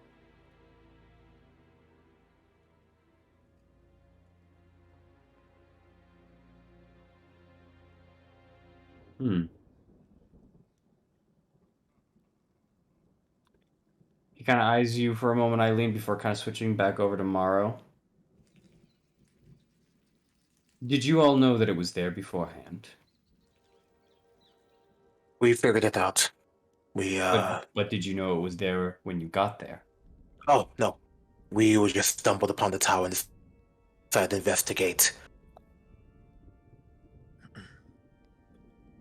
Well, as you had just stumbled upon it, I would have had to have done the same.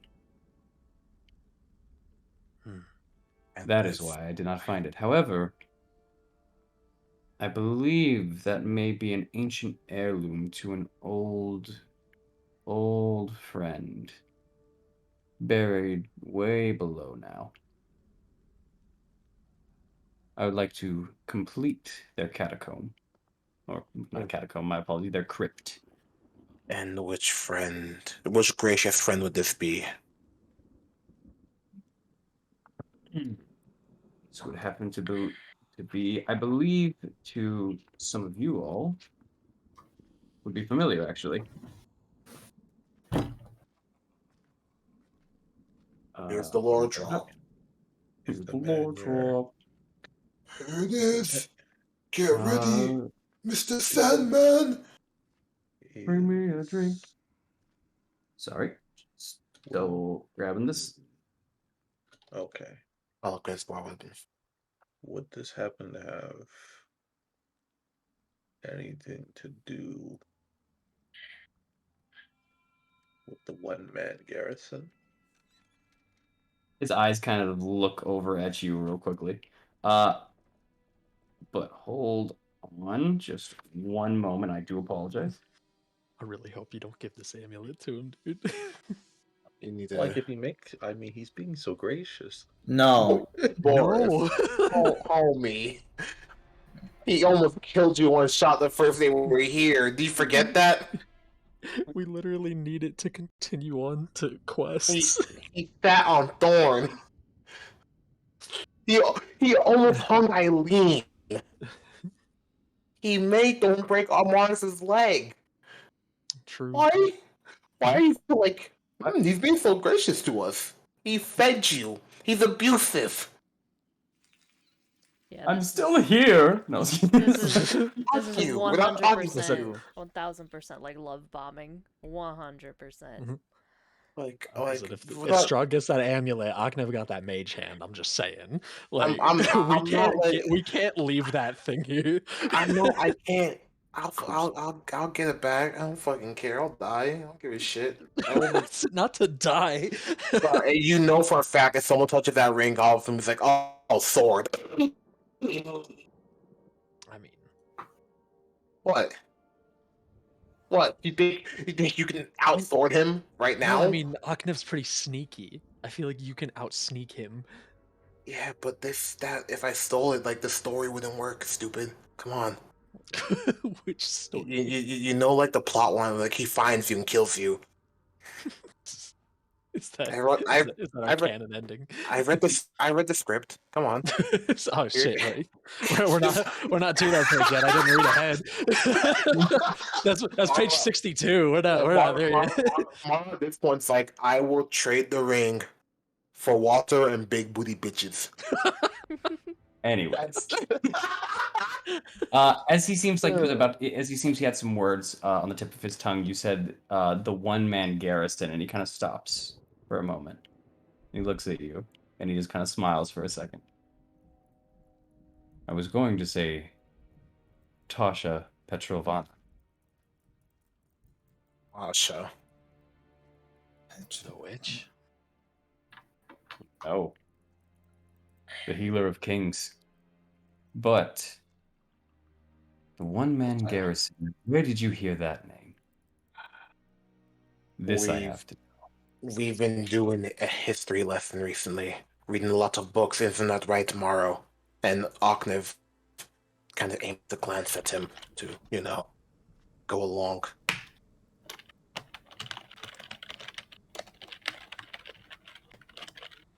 Tomorrow?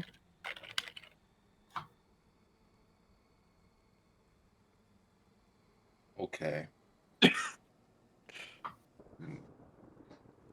All right. That name. Which one? Was Oh, sorry. Sorry. the one man. Mhm. The one man garrison, as far as that. It was Aknev and Thorn who told me about the name.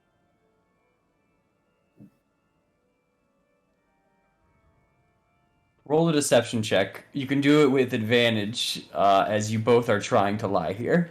It's the truth, though. Can I? Well, Basically, we did actually. Yeah. I understand that is the case. Octave said that we were doing some searching into this, some history diving. I know, and I thought you picked up on that, but you didn't. Yeah. I tried to play off. Yeah, I know you were trying to play it off, which is why I'm saying the deception check. I tried to play it off as like you looked it up and gave it to me. Yeah, I know.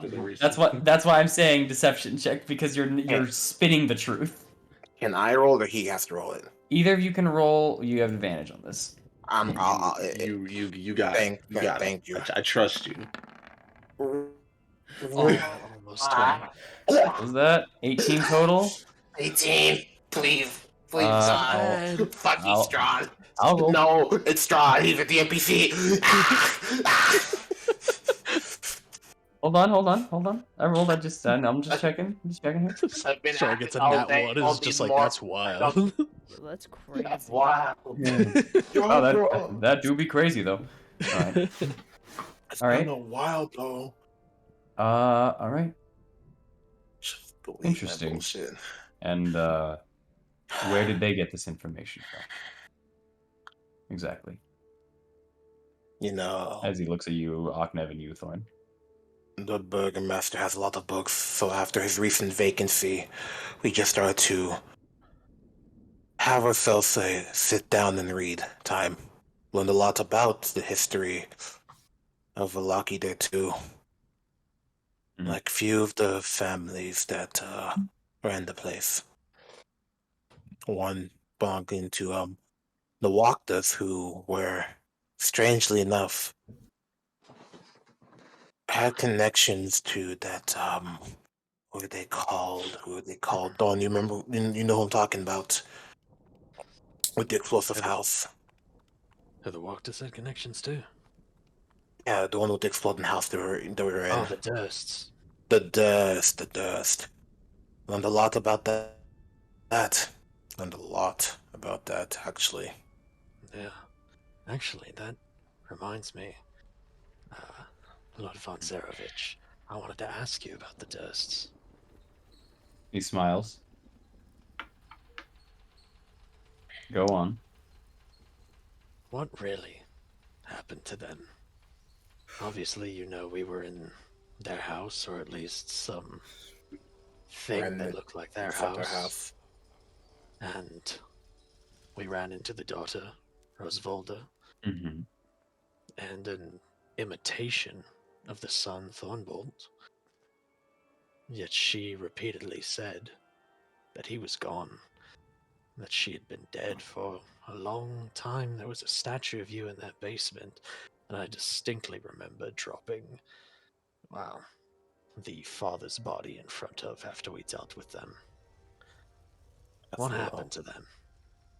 Oh. What happened to Thornbolt? Oh. Thornbolt in particular.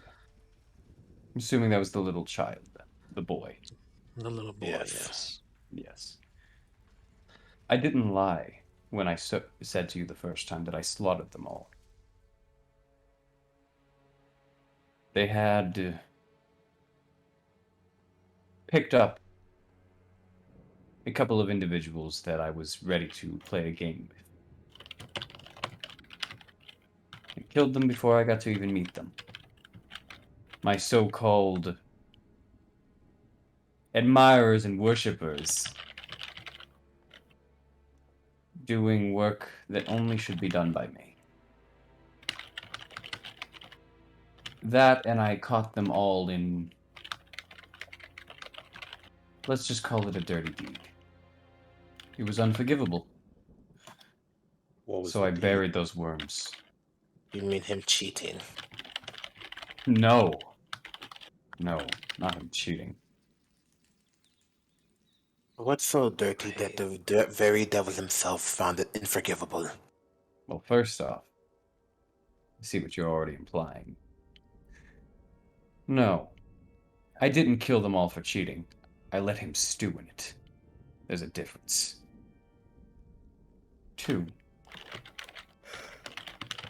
The deed that was done was destroying you, Aknev.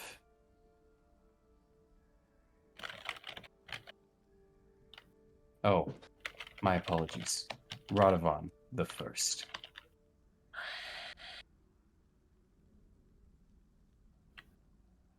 What do you mean by that?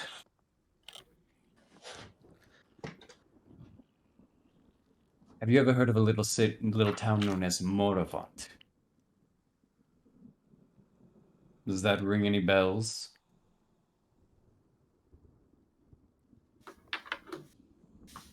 Does it? Pretty sure that was a town that was mentioned in one of the letters. It was the town. It was the township that was mentioned that was completely destroyed, or a massacre happened there. A massacre happened there. Massacre. And oh, what they left there as well. That poor, poor woman. Don't you? Oh? Don't you dare. What? I'm being honest. Don't you bring her into this. I didn't do anything to her. Watch your tone. He did this to me. To deal with you. And you know that. So you feel pity now on me. I felt pity for you, Aknev. I don't anymore. Your actions show that. Odd. Morrow. Do we have any form of a deal to make here? Or are we just wasting air?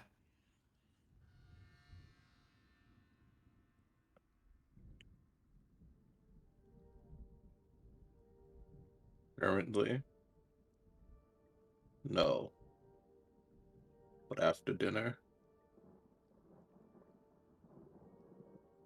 we can proceed to talk. All right.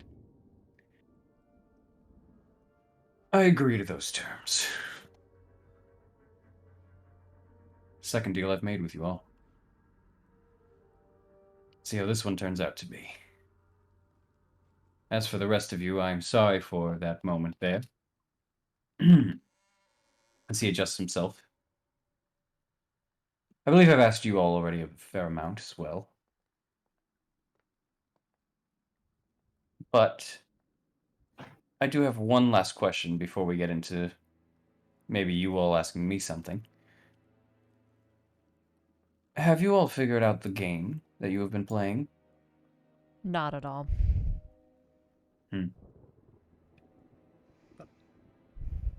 I have a guess, but Oh? I'm probably incorrect. Please, inform me.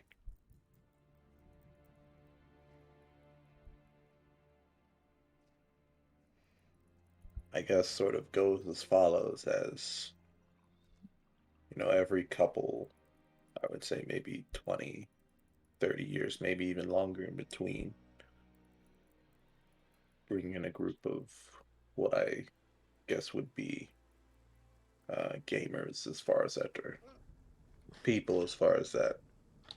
Maybe they have connections to here, maybe maybe they don't, but you bring them here as far as that, and you sort of have them go through the test of, I assume, trying to escape and possibly kill you. As far as that, maybe they go to the Dursts, maybe they go to Balaki first, or they go to the village of Barovia as far as that.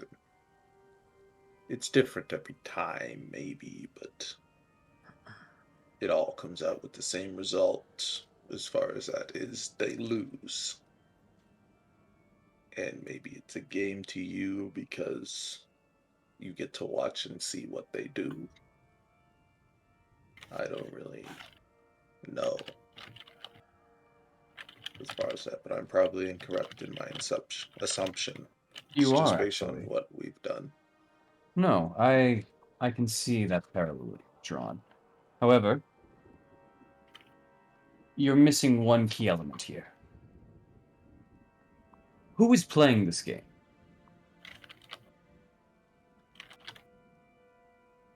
Apparently us. Yes. So, in this game, who are you trying to beat?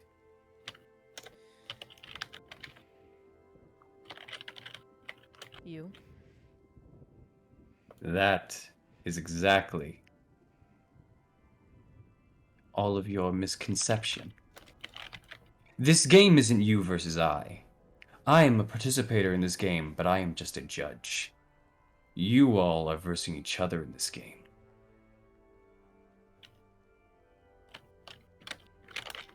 The fuck are you saying? Oh, Eileen. Thank you for asking. This game isn't a game of escape. This game isn't a game of defeating me. This is a game of impressing me.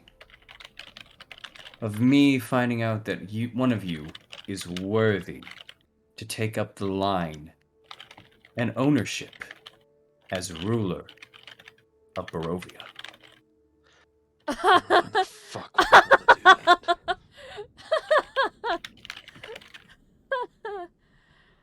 Okay. That's funny.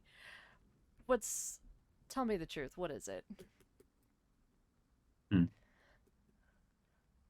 He turns to Thorn. Why would one want to do that, Thorn?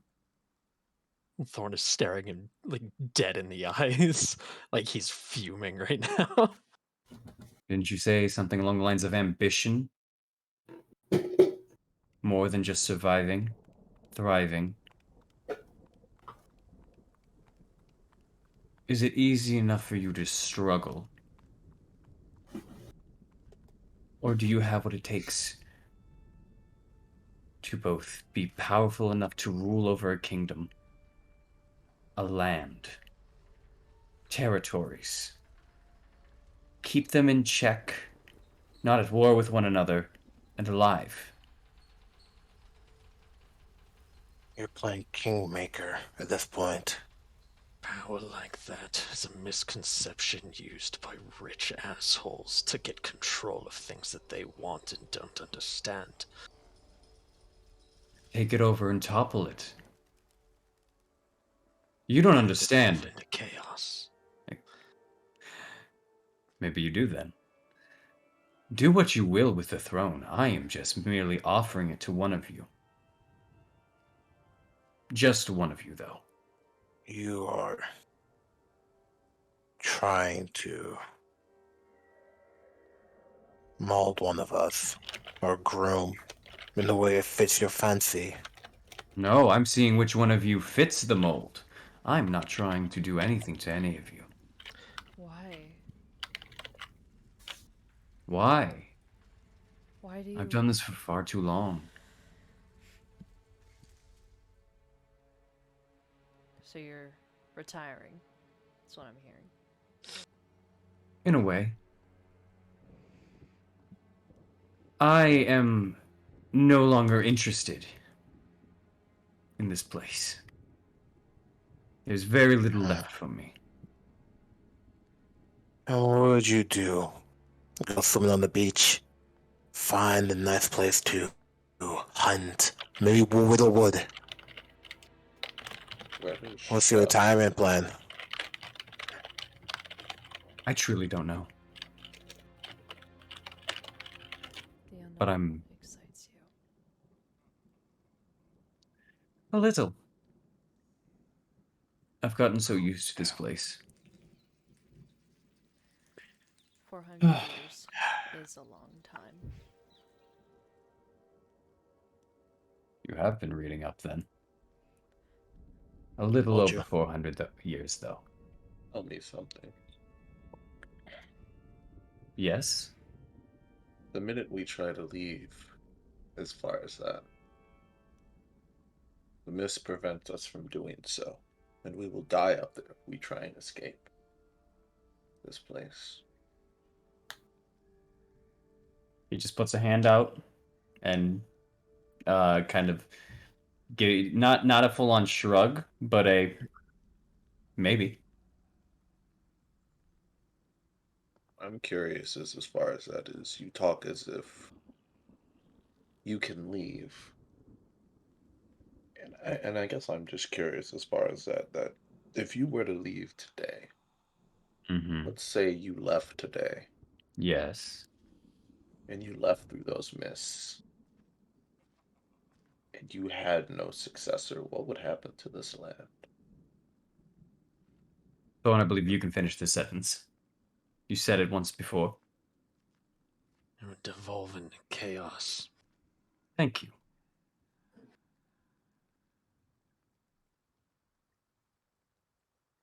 I'm not talking about the people.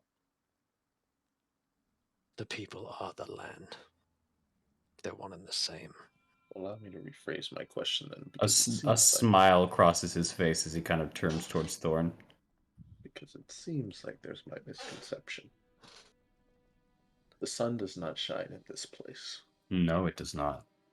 Mists surround the surrounding area. Mm-hmm. As far as that, it is night. all the time. As far as that, there are creatures and beings here that I have never seen before. My question is, if you leave as far as that, does the magic or the effects surrounding this place leave with you, or does it stay? As far as I'm aware, it stays.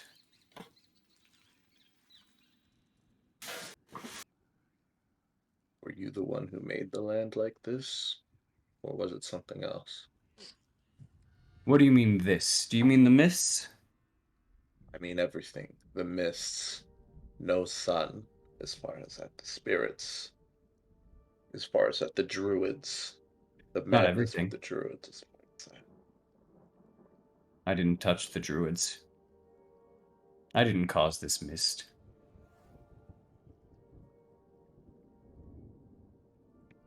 What did?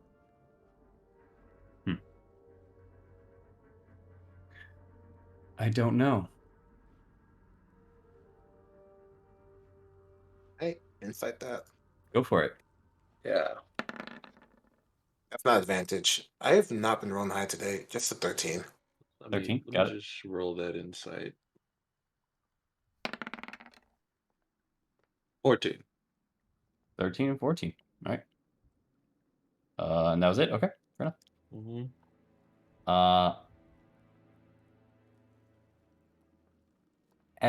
As he just kind of says this, there is absolutely the grin that kind of takes his face a bit of just smiling and knowing, yeah, this I don't have any idea what caused this. The grin is very confident, but both of you, as I rolled horrendously, catch a moment of just not a twitch to the face, but a falter in the smile for a moment where it goes dark again for another second. And there's something that he's not letting out on. There's something more to that statement.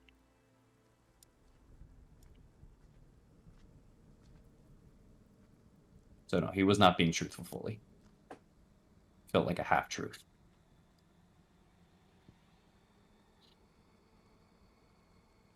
All right.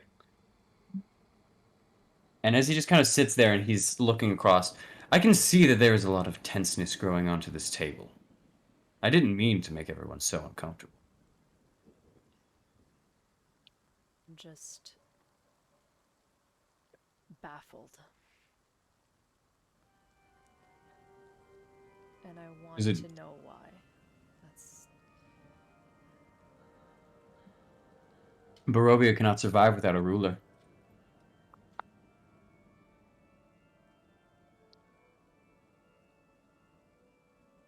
You say that. Mm-hmm. And you believe that to be fact, correct? I absolutely do.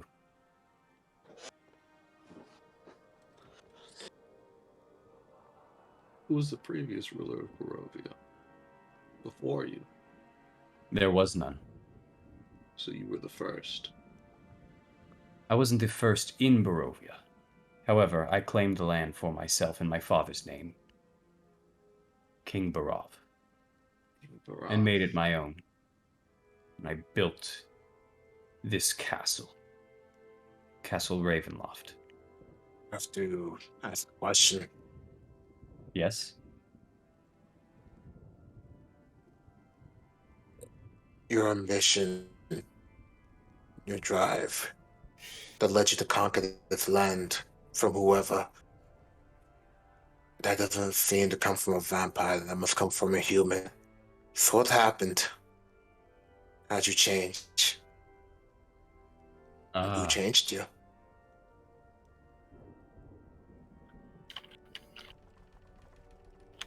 I suppose the best way to describe it to all of you, at least in some forms of familiarity, is this pursuit of the arcane and its secrets.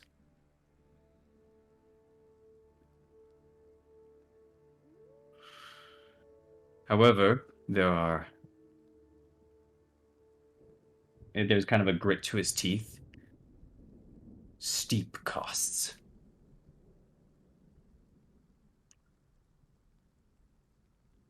Can't get something without What giving did you away say? something. Took the words out of my mouth, Eileen.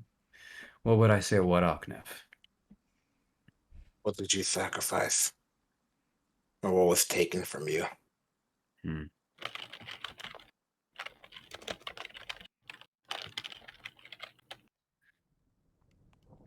There's a sense of somberness to him and an intensity as he kind of looks forward.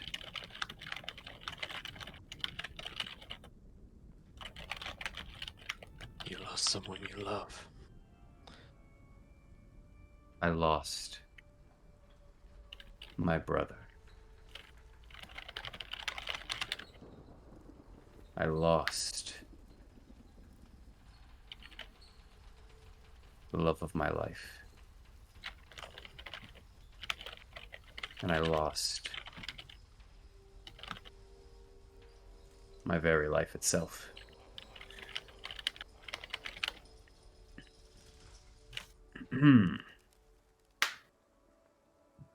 But with those losses came much gain.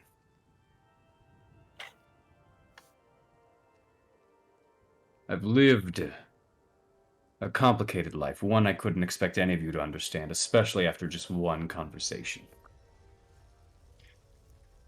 And I'm afraid I've already said far more than I originally intended to anyways.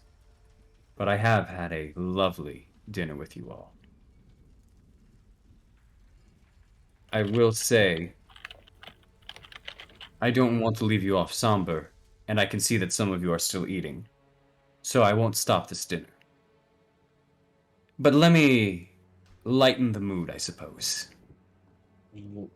I'm sorry?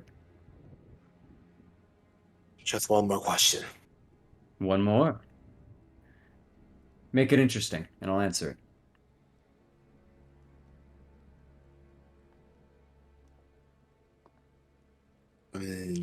Hate that I'm asking this, but I'm going to say I trust you in this moment.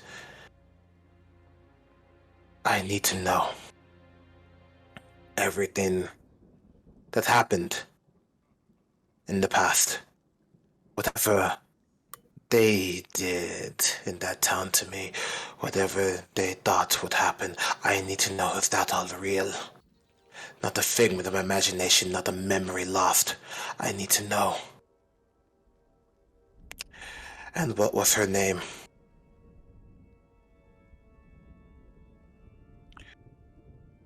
What was her name? He looks at you.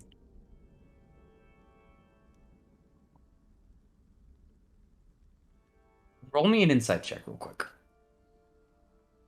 I'm going to cheat and use ancient knowledge. Go for it. Yeah, fuck it. Please. Can I roll one as well?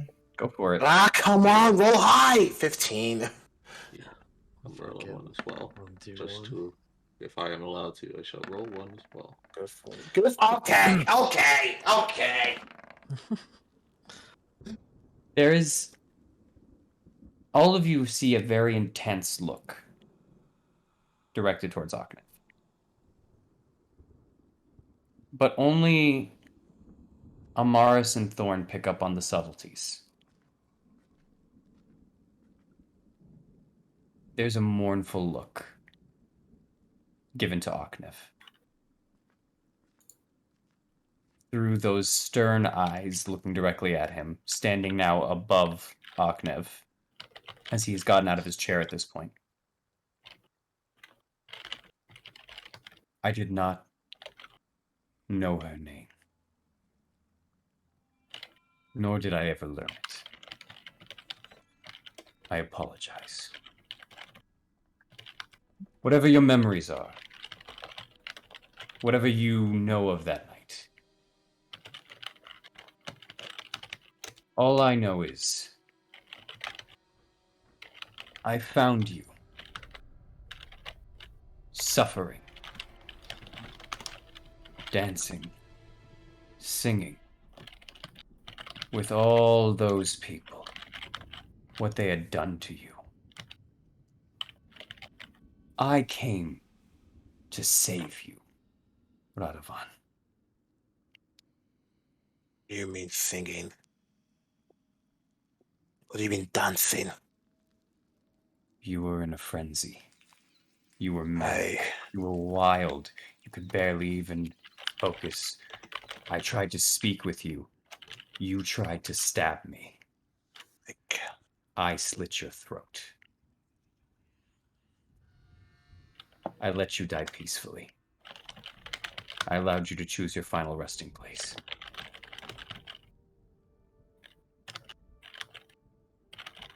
I'm sorry for what you had to go through. I honestly, truly am. I can see she means much more to you than I had initially thought.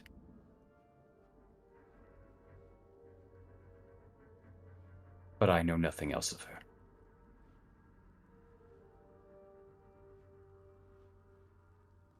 Niv, at this point, just kind of sits back into his chair. And with the cheery nature of him finally cracks.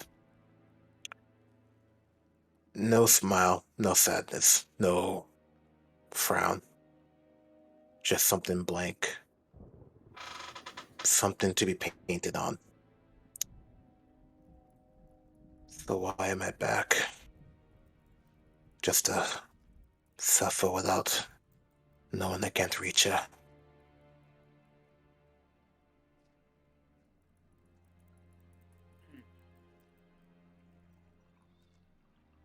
Aknet.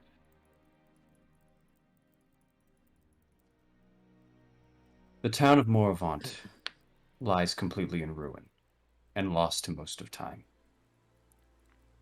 But it is not gone. In fact, I believe this group of people that you've been so worried about have had a resurgence of sorts.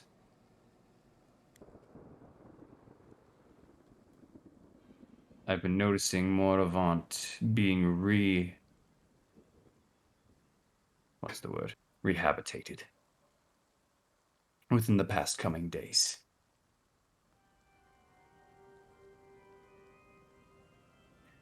You might find your answers there, near the lake.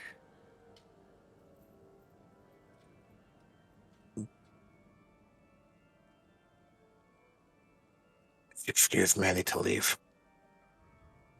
Where are you going? I'm sorry about this, Oknev. I need air. The doors don't open. I need air. Just open the door.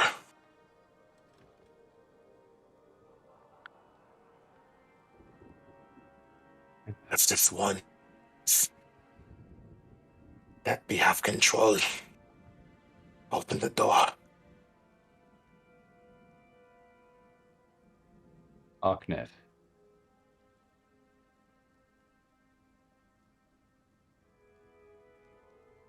If you wish to go out there, I will not stop you.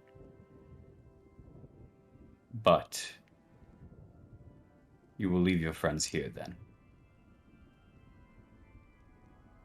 Do you truly wish to do that?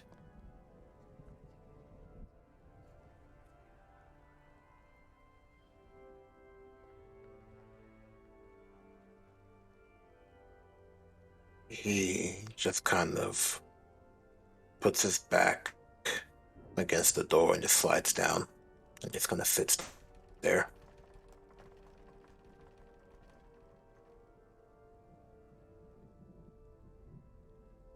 Suffering. Truly suffering. And for their sake.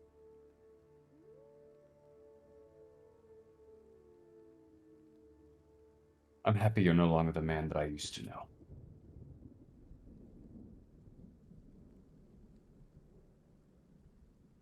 I truly apologize. But there is nothing more I can do for you.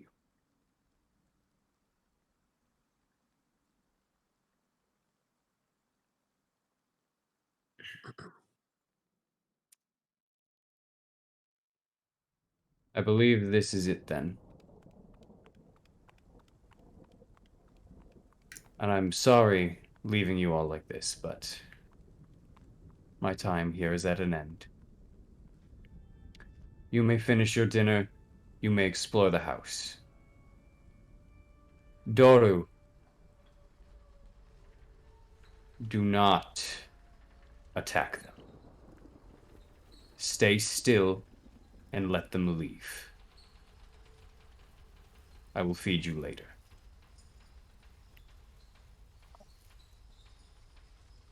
Feel free to explore. As the position that Strahd is currently in, you see it begin to waver and just move back and forth. An apparition of the man itself turning and forming itself into the air. Not turning into mist, but turning almost into just particles and disappearing. In place of this, sitting in the chair, is a man maybe around all of your ages, with black, unkept, both shaggy and wavy hair, pale, gaunt features. Some would even call him just a boy. He sits there, not bound into the chair, but clawing at the arms and the rest of it.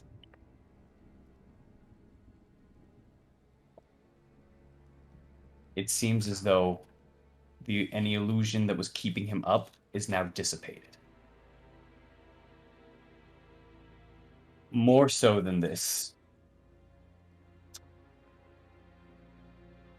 you are now hearing two particular things. One, a howling of wind coming outside of the door from where Aknev stands currently. As you just start hearing this just massive, almost wind tunnel just gushing through the place.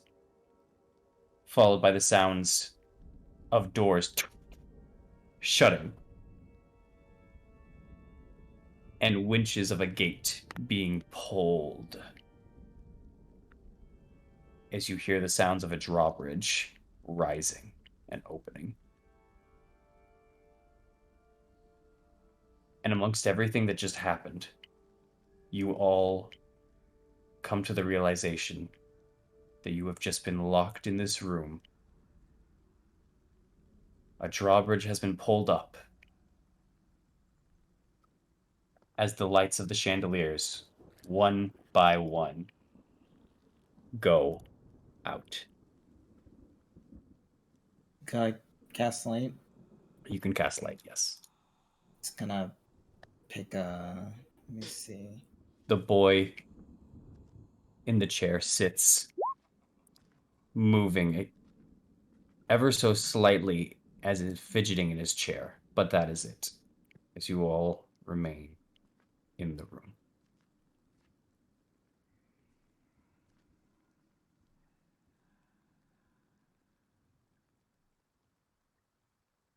What would you all like to do? What a fucking dinner. Eileen gets up from her chair and finishes the rest of her wine and tries to find a way out. All right. Are you going? What are you doing to find your way out? Feeling up any walls, any like loose doors, and maybe a sound going through something. Okay. Roll me a d20. Okay.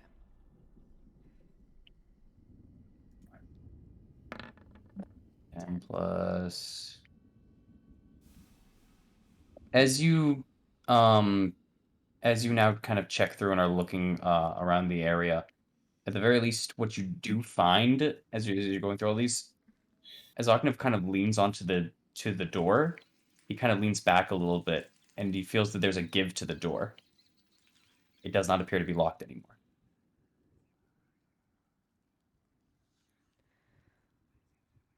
Door's open.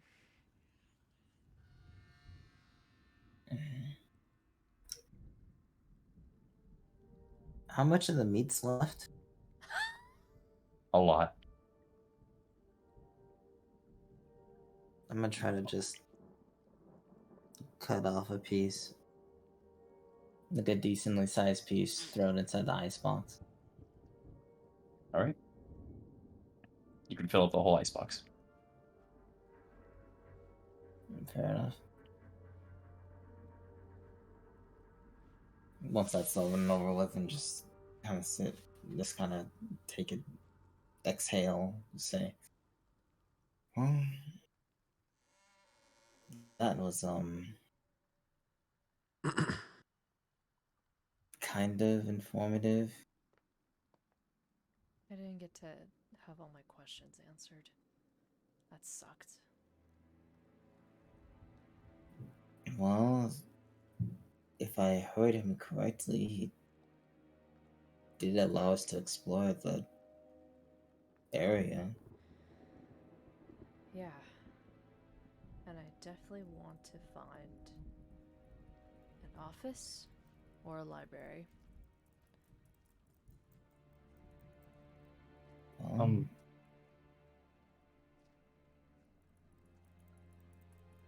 Oknev? As Ismar kind of walks kind of around as you guys are talking about this. Oknev, are you alright?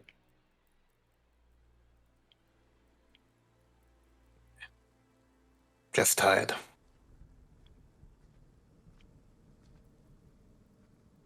Just really tired.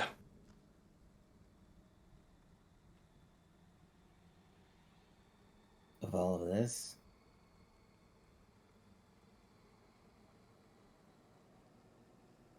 No. No. I'm tired. To all of this. That I'm a part of all of this. And I'll always be part of all of this.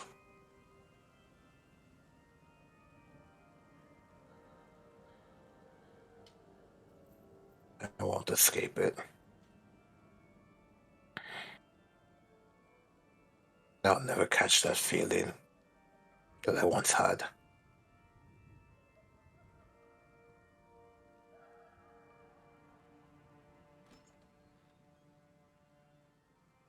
Ismar kind of goes down over to you and kind of grabs onto your arm and puts it above his shoulder. Just kind of starts getting up. Come on, Oknev. I'll be your legs for now. Just get up, man. It's not...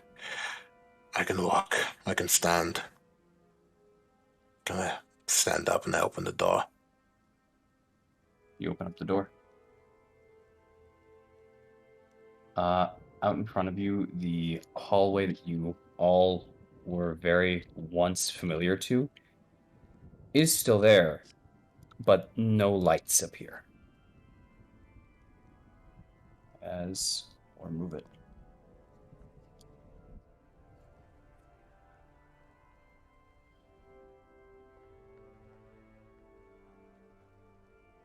And Oknev, you start walking down the hallway. Or are you walking towards the stairs? The stairs go upwards. They go upwards and downwards. He's going up. He's going up. All right. You guys all begin to watch as Oknev starts walking his way up the stairs. I follow. What do you all do? You follow? All right. Thorn, Morrow. Thorn is just just like kind of staring blankly at this guy, and he hasn't moved in a while. He is sitting currently in his chair and kind of shaking and shivering as he's just looking over at you. Come on. Stay close. Why?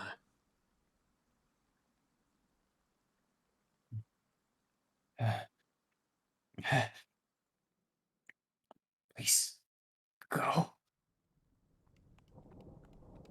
Go. He said I couldn't eat you. But you're making me so hungry. Please.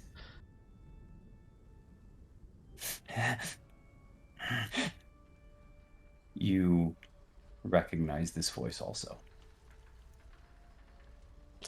It's Donovich's son, isn't it? It is.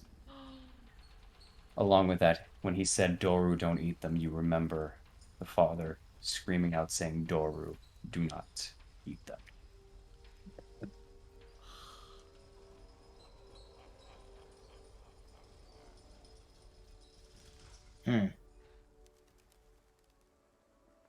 I can kill you. I can put an end to this for you. You just have to ask. No, what? Hey, I don't want to die. I just want to eat. I just want to eat. You're not even yourself. You've been changed and twisted by a man who doesn't even know what he is. Now you don't even know what you are. I'm hungry. My name is Doru and I am hungry.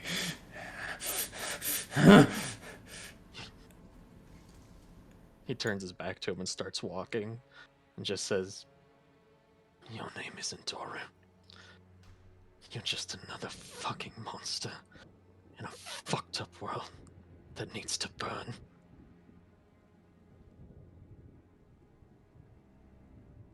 You just hear the sounds of raving, almost just both a mixture of moans and nearly gasps of air as you leave this area. Ismark closes the copper doors behind you all as you all leave. As he feels though this room is no longer needed nor needs to be seen anymore. As Aknev trails the way, going up first forward, up these stairs in this newfound place, past this suit of armor that you all have now seen both coming in and coming out. There are fluttering torches once again in iron scones that illuminate this spiral staircase.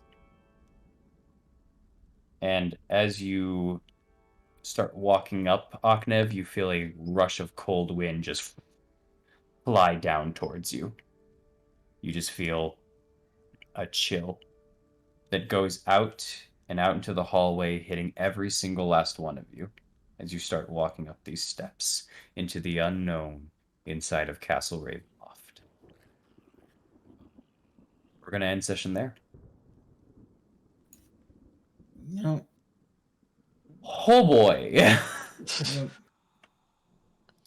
Dinner didn't go how I thought it was going to go.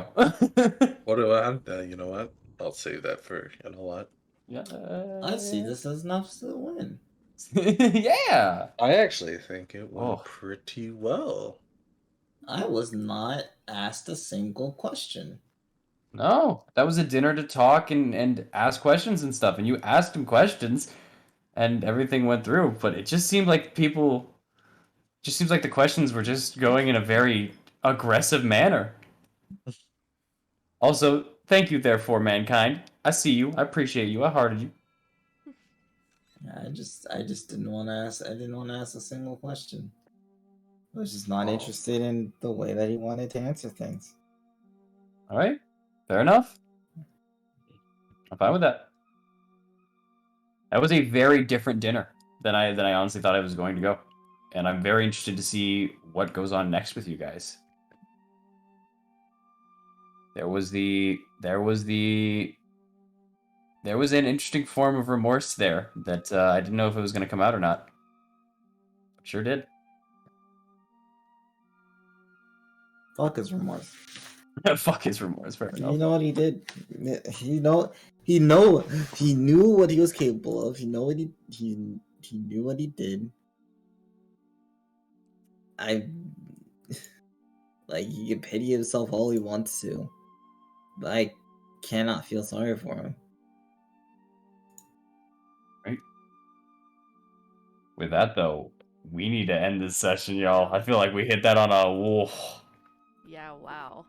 Yeah. So I'm gonna call it there. Yeah. You guys, you guys have a good night. You take it easy. All right. We love you guys. We love you all. Everyone. We love you all. Just enjoy your night. Very sorry if the mood got a little out of there, but see you guys next time on I Love Strahd. Only on Good night. Night, guys.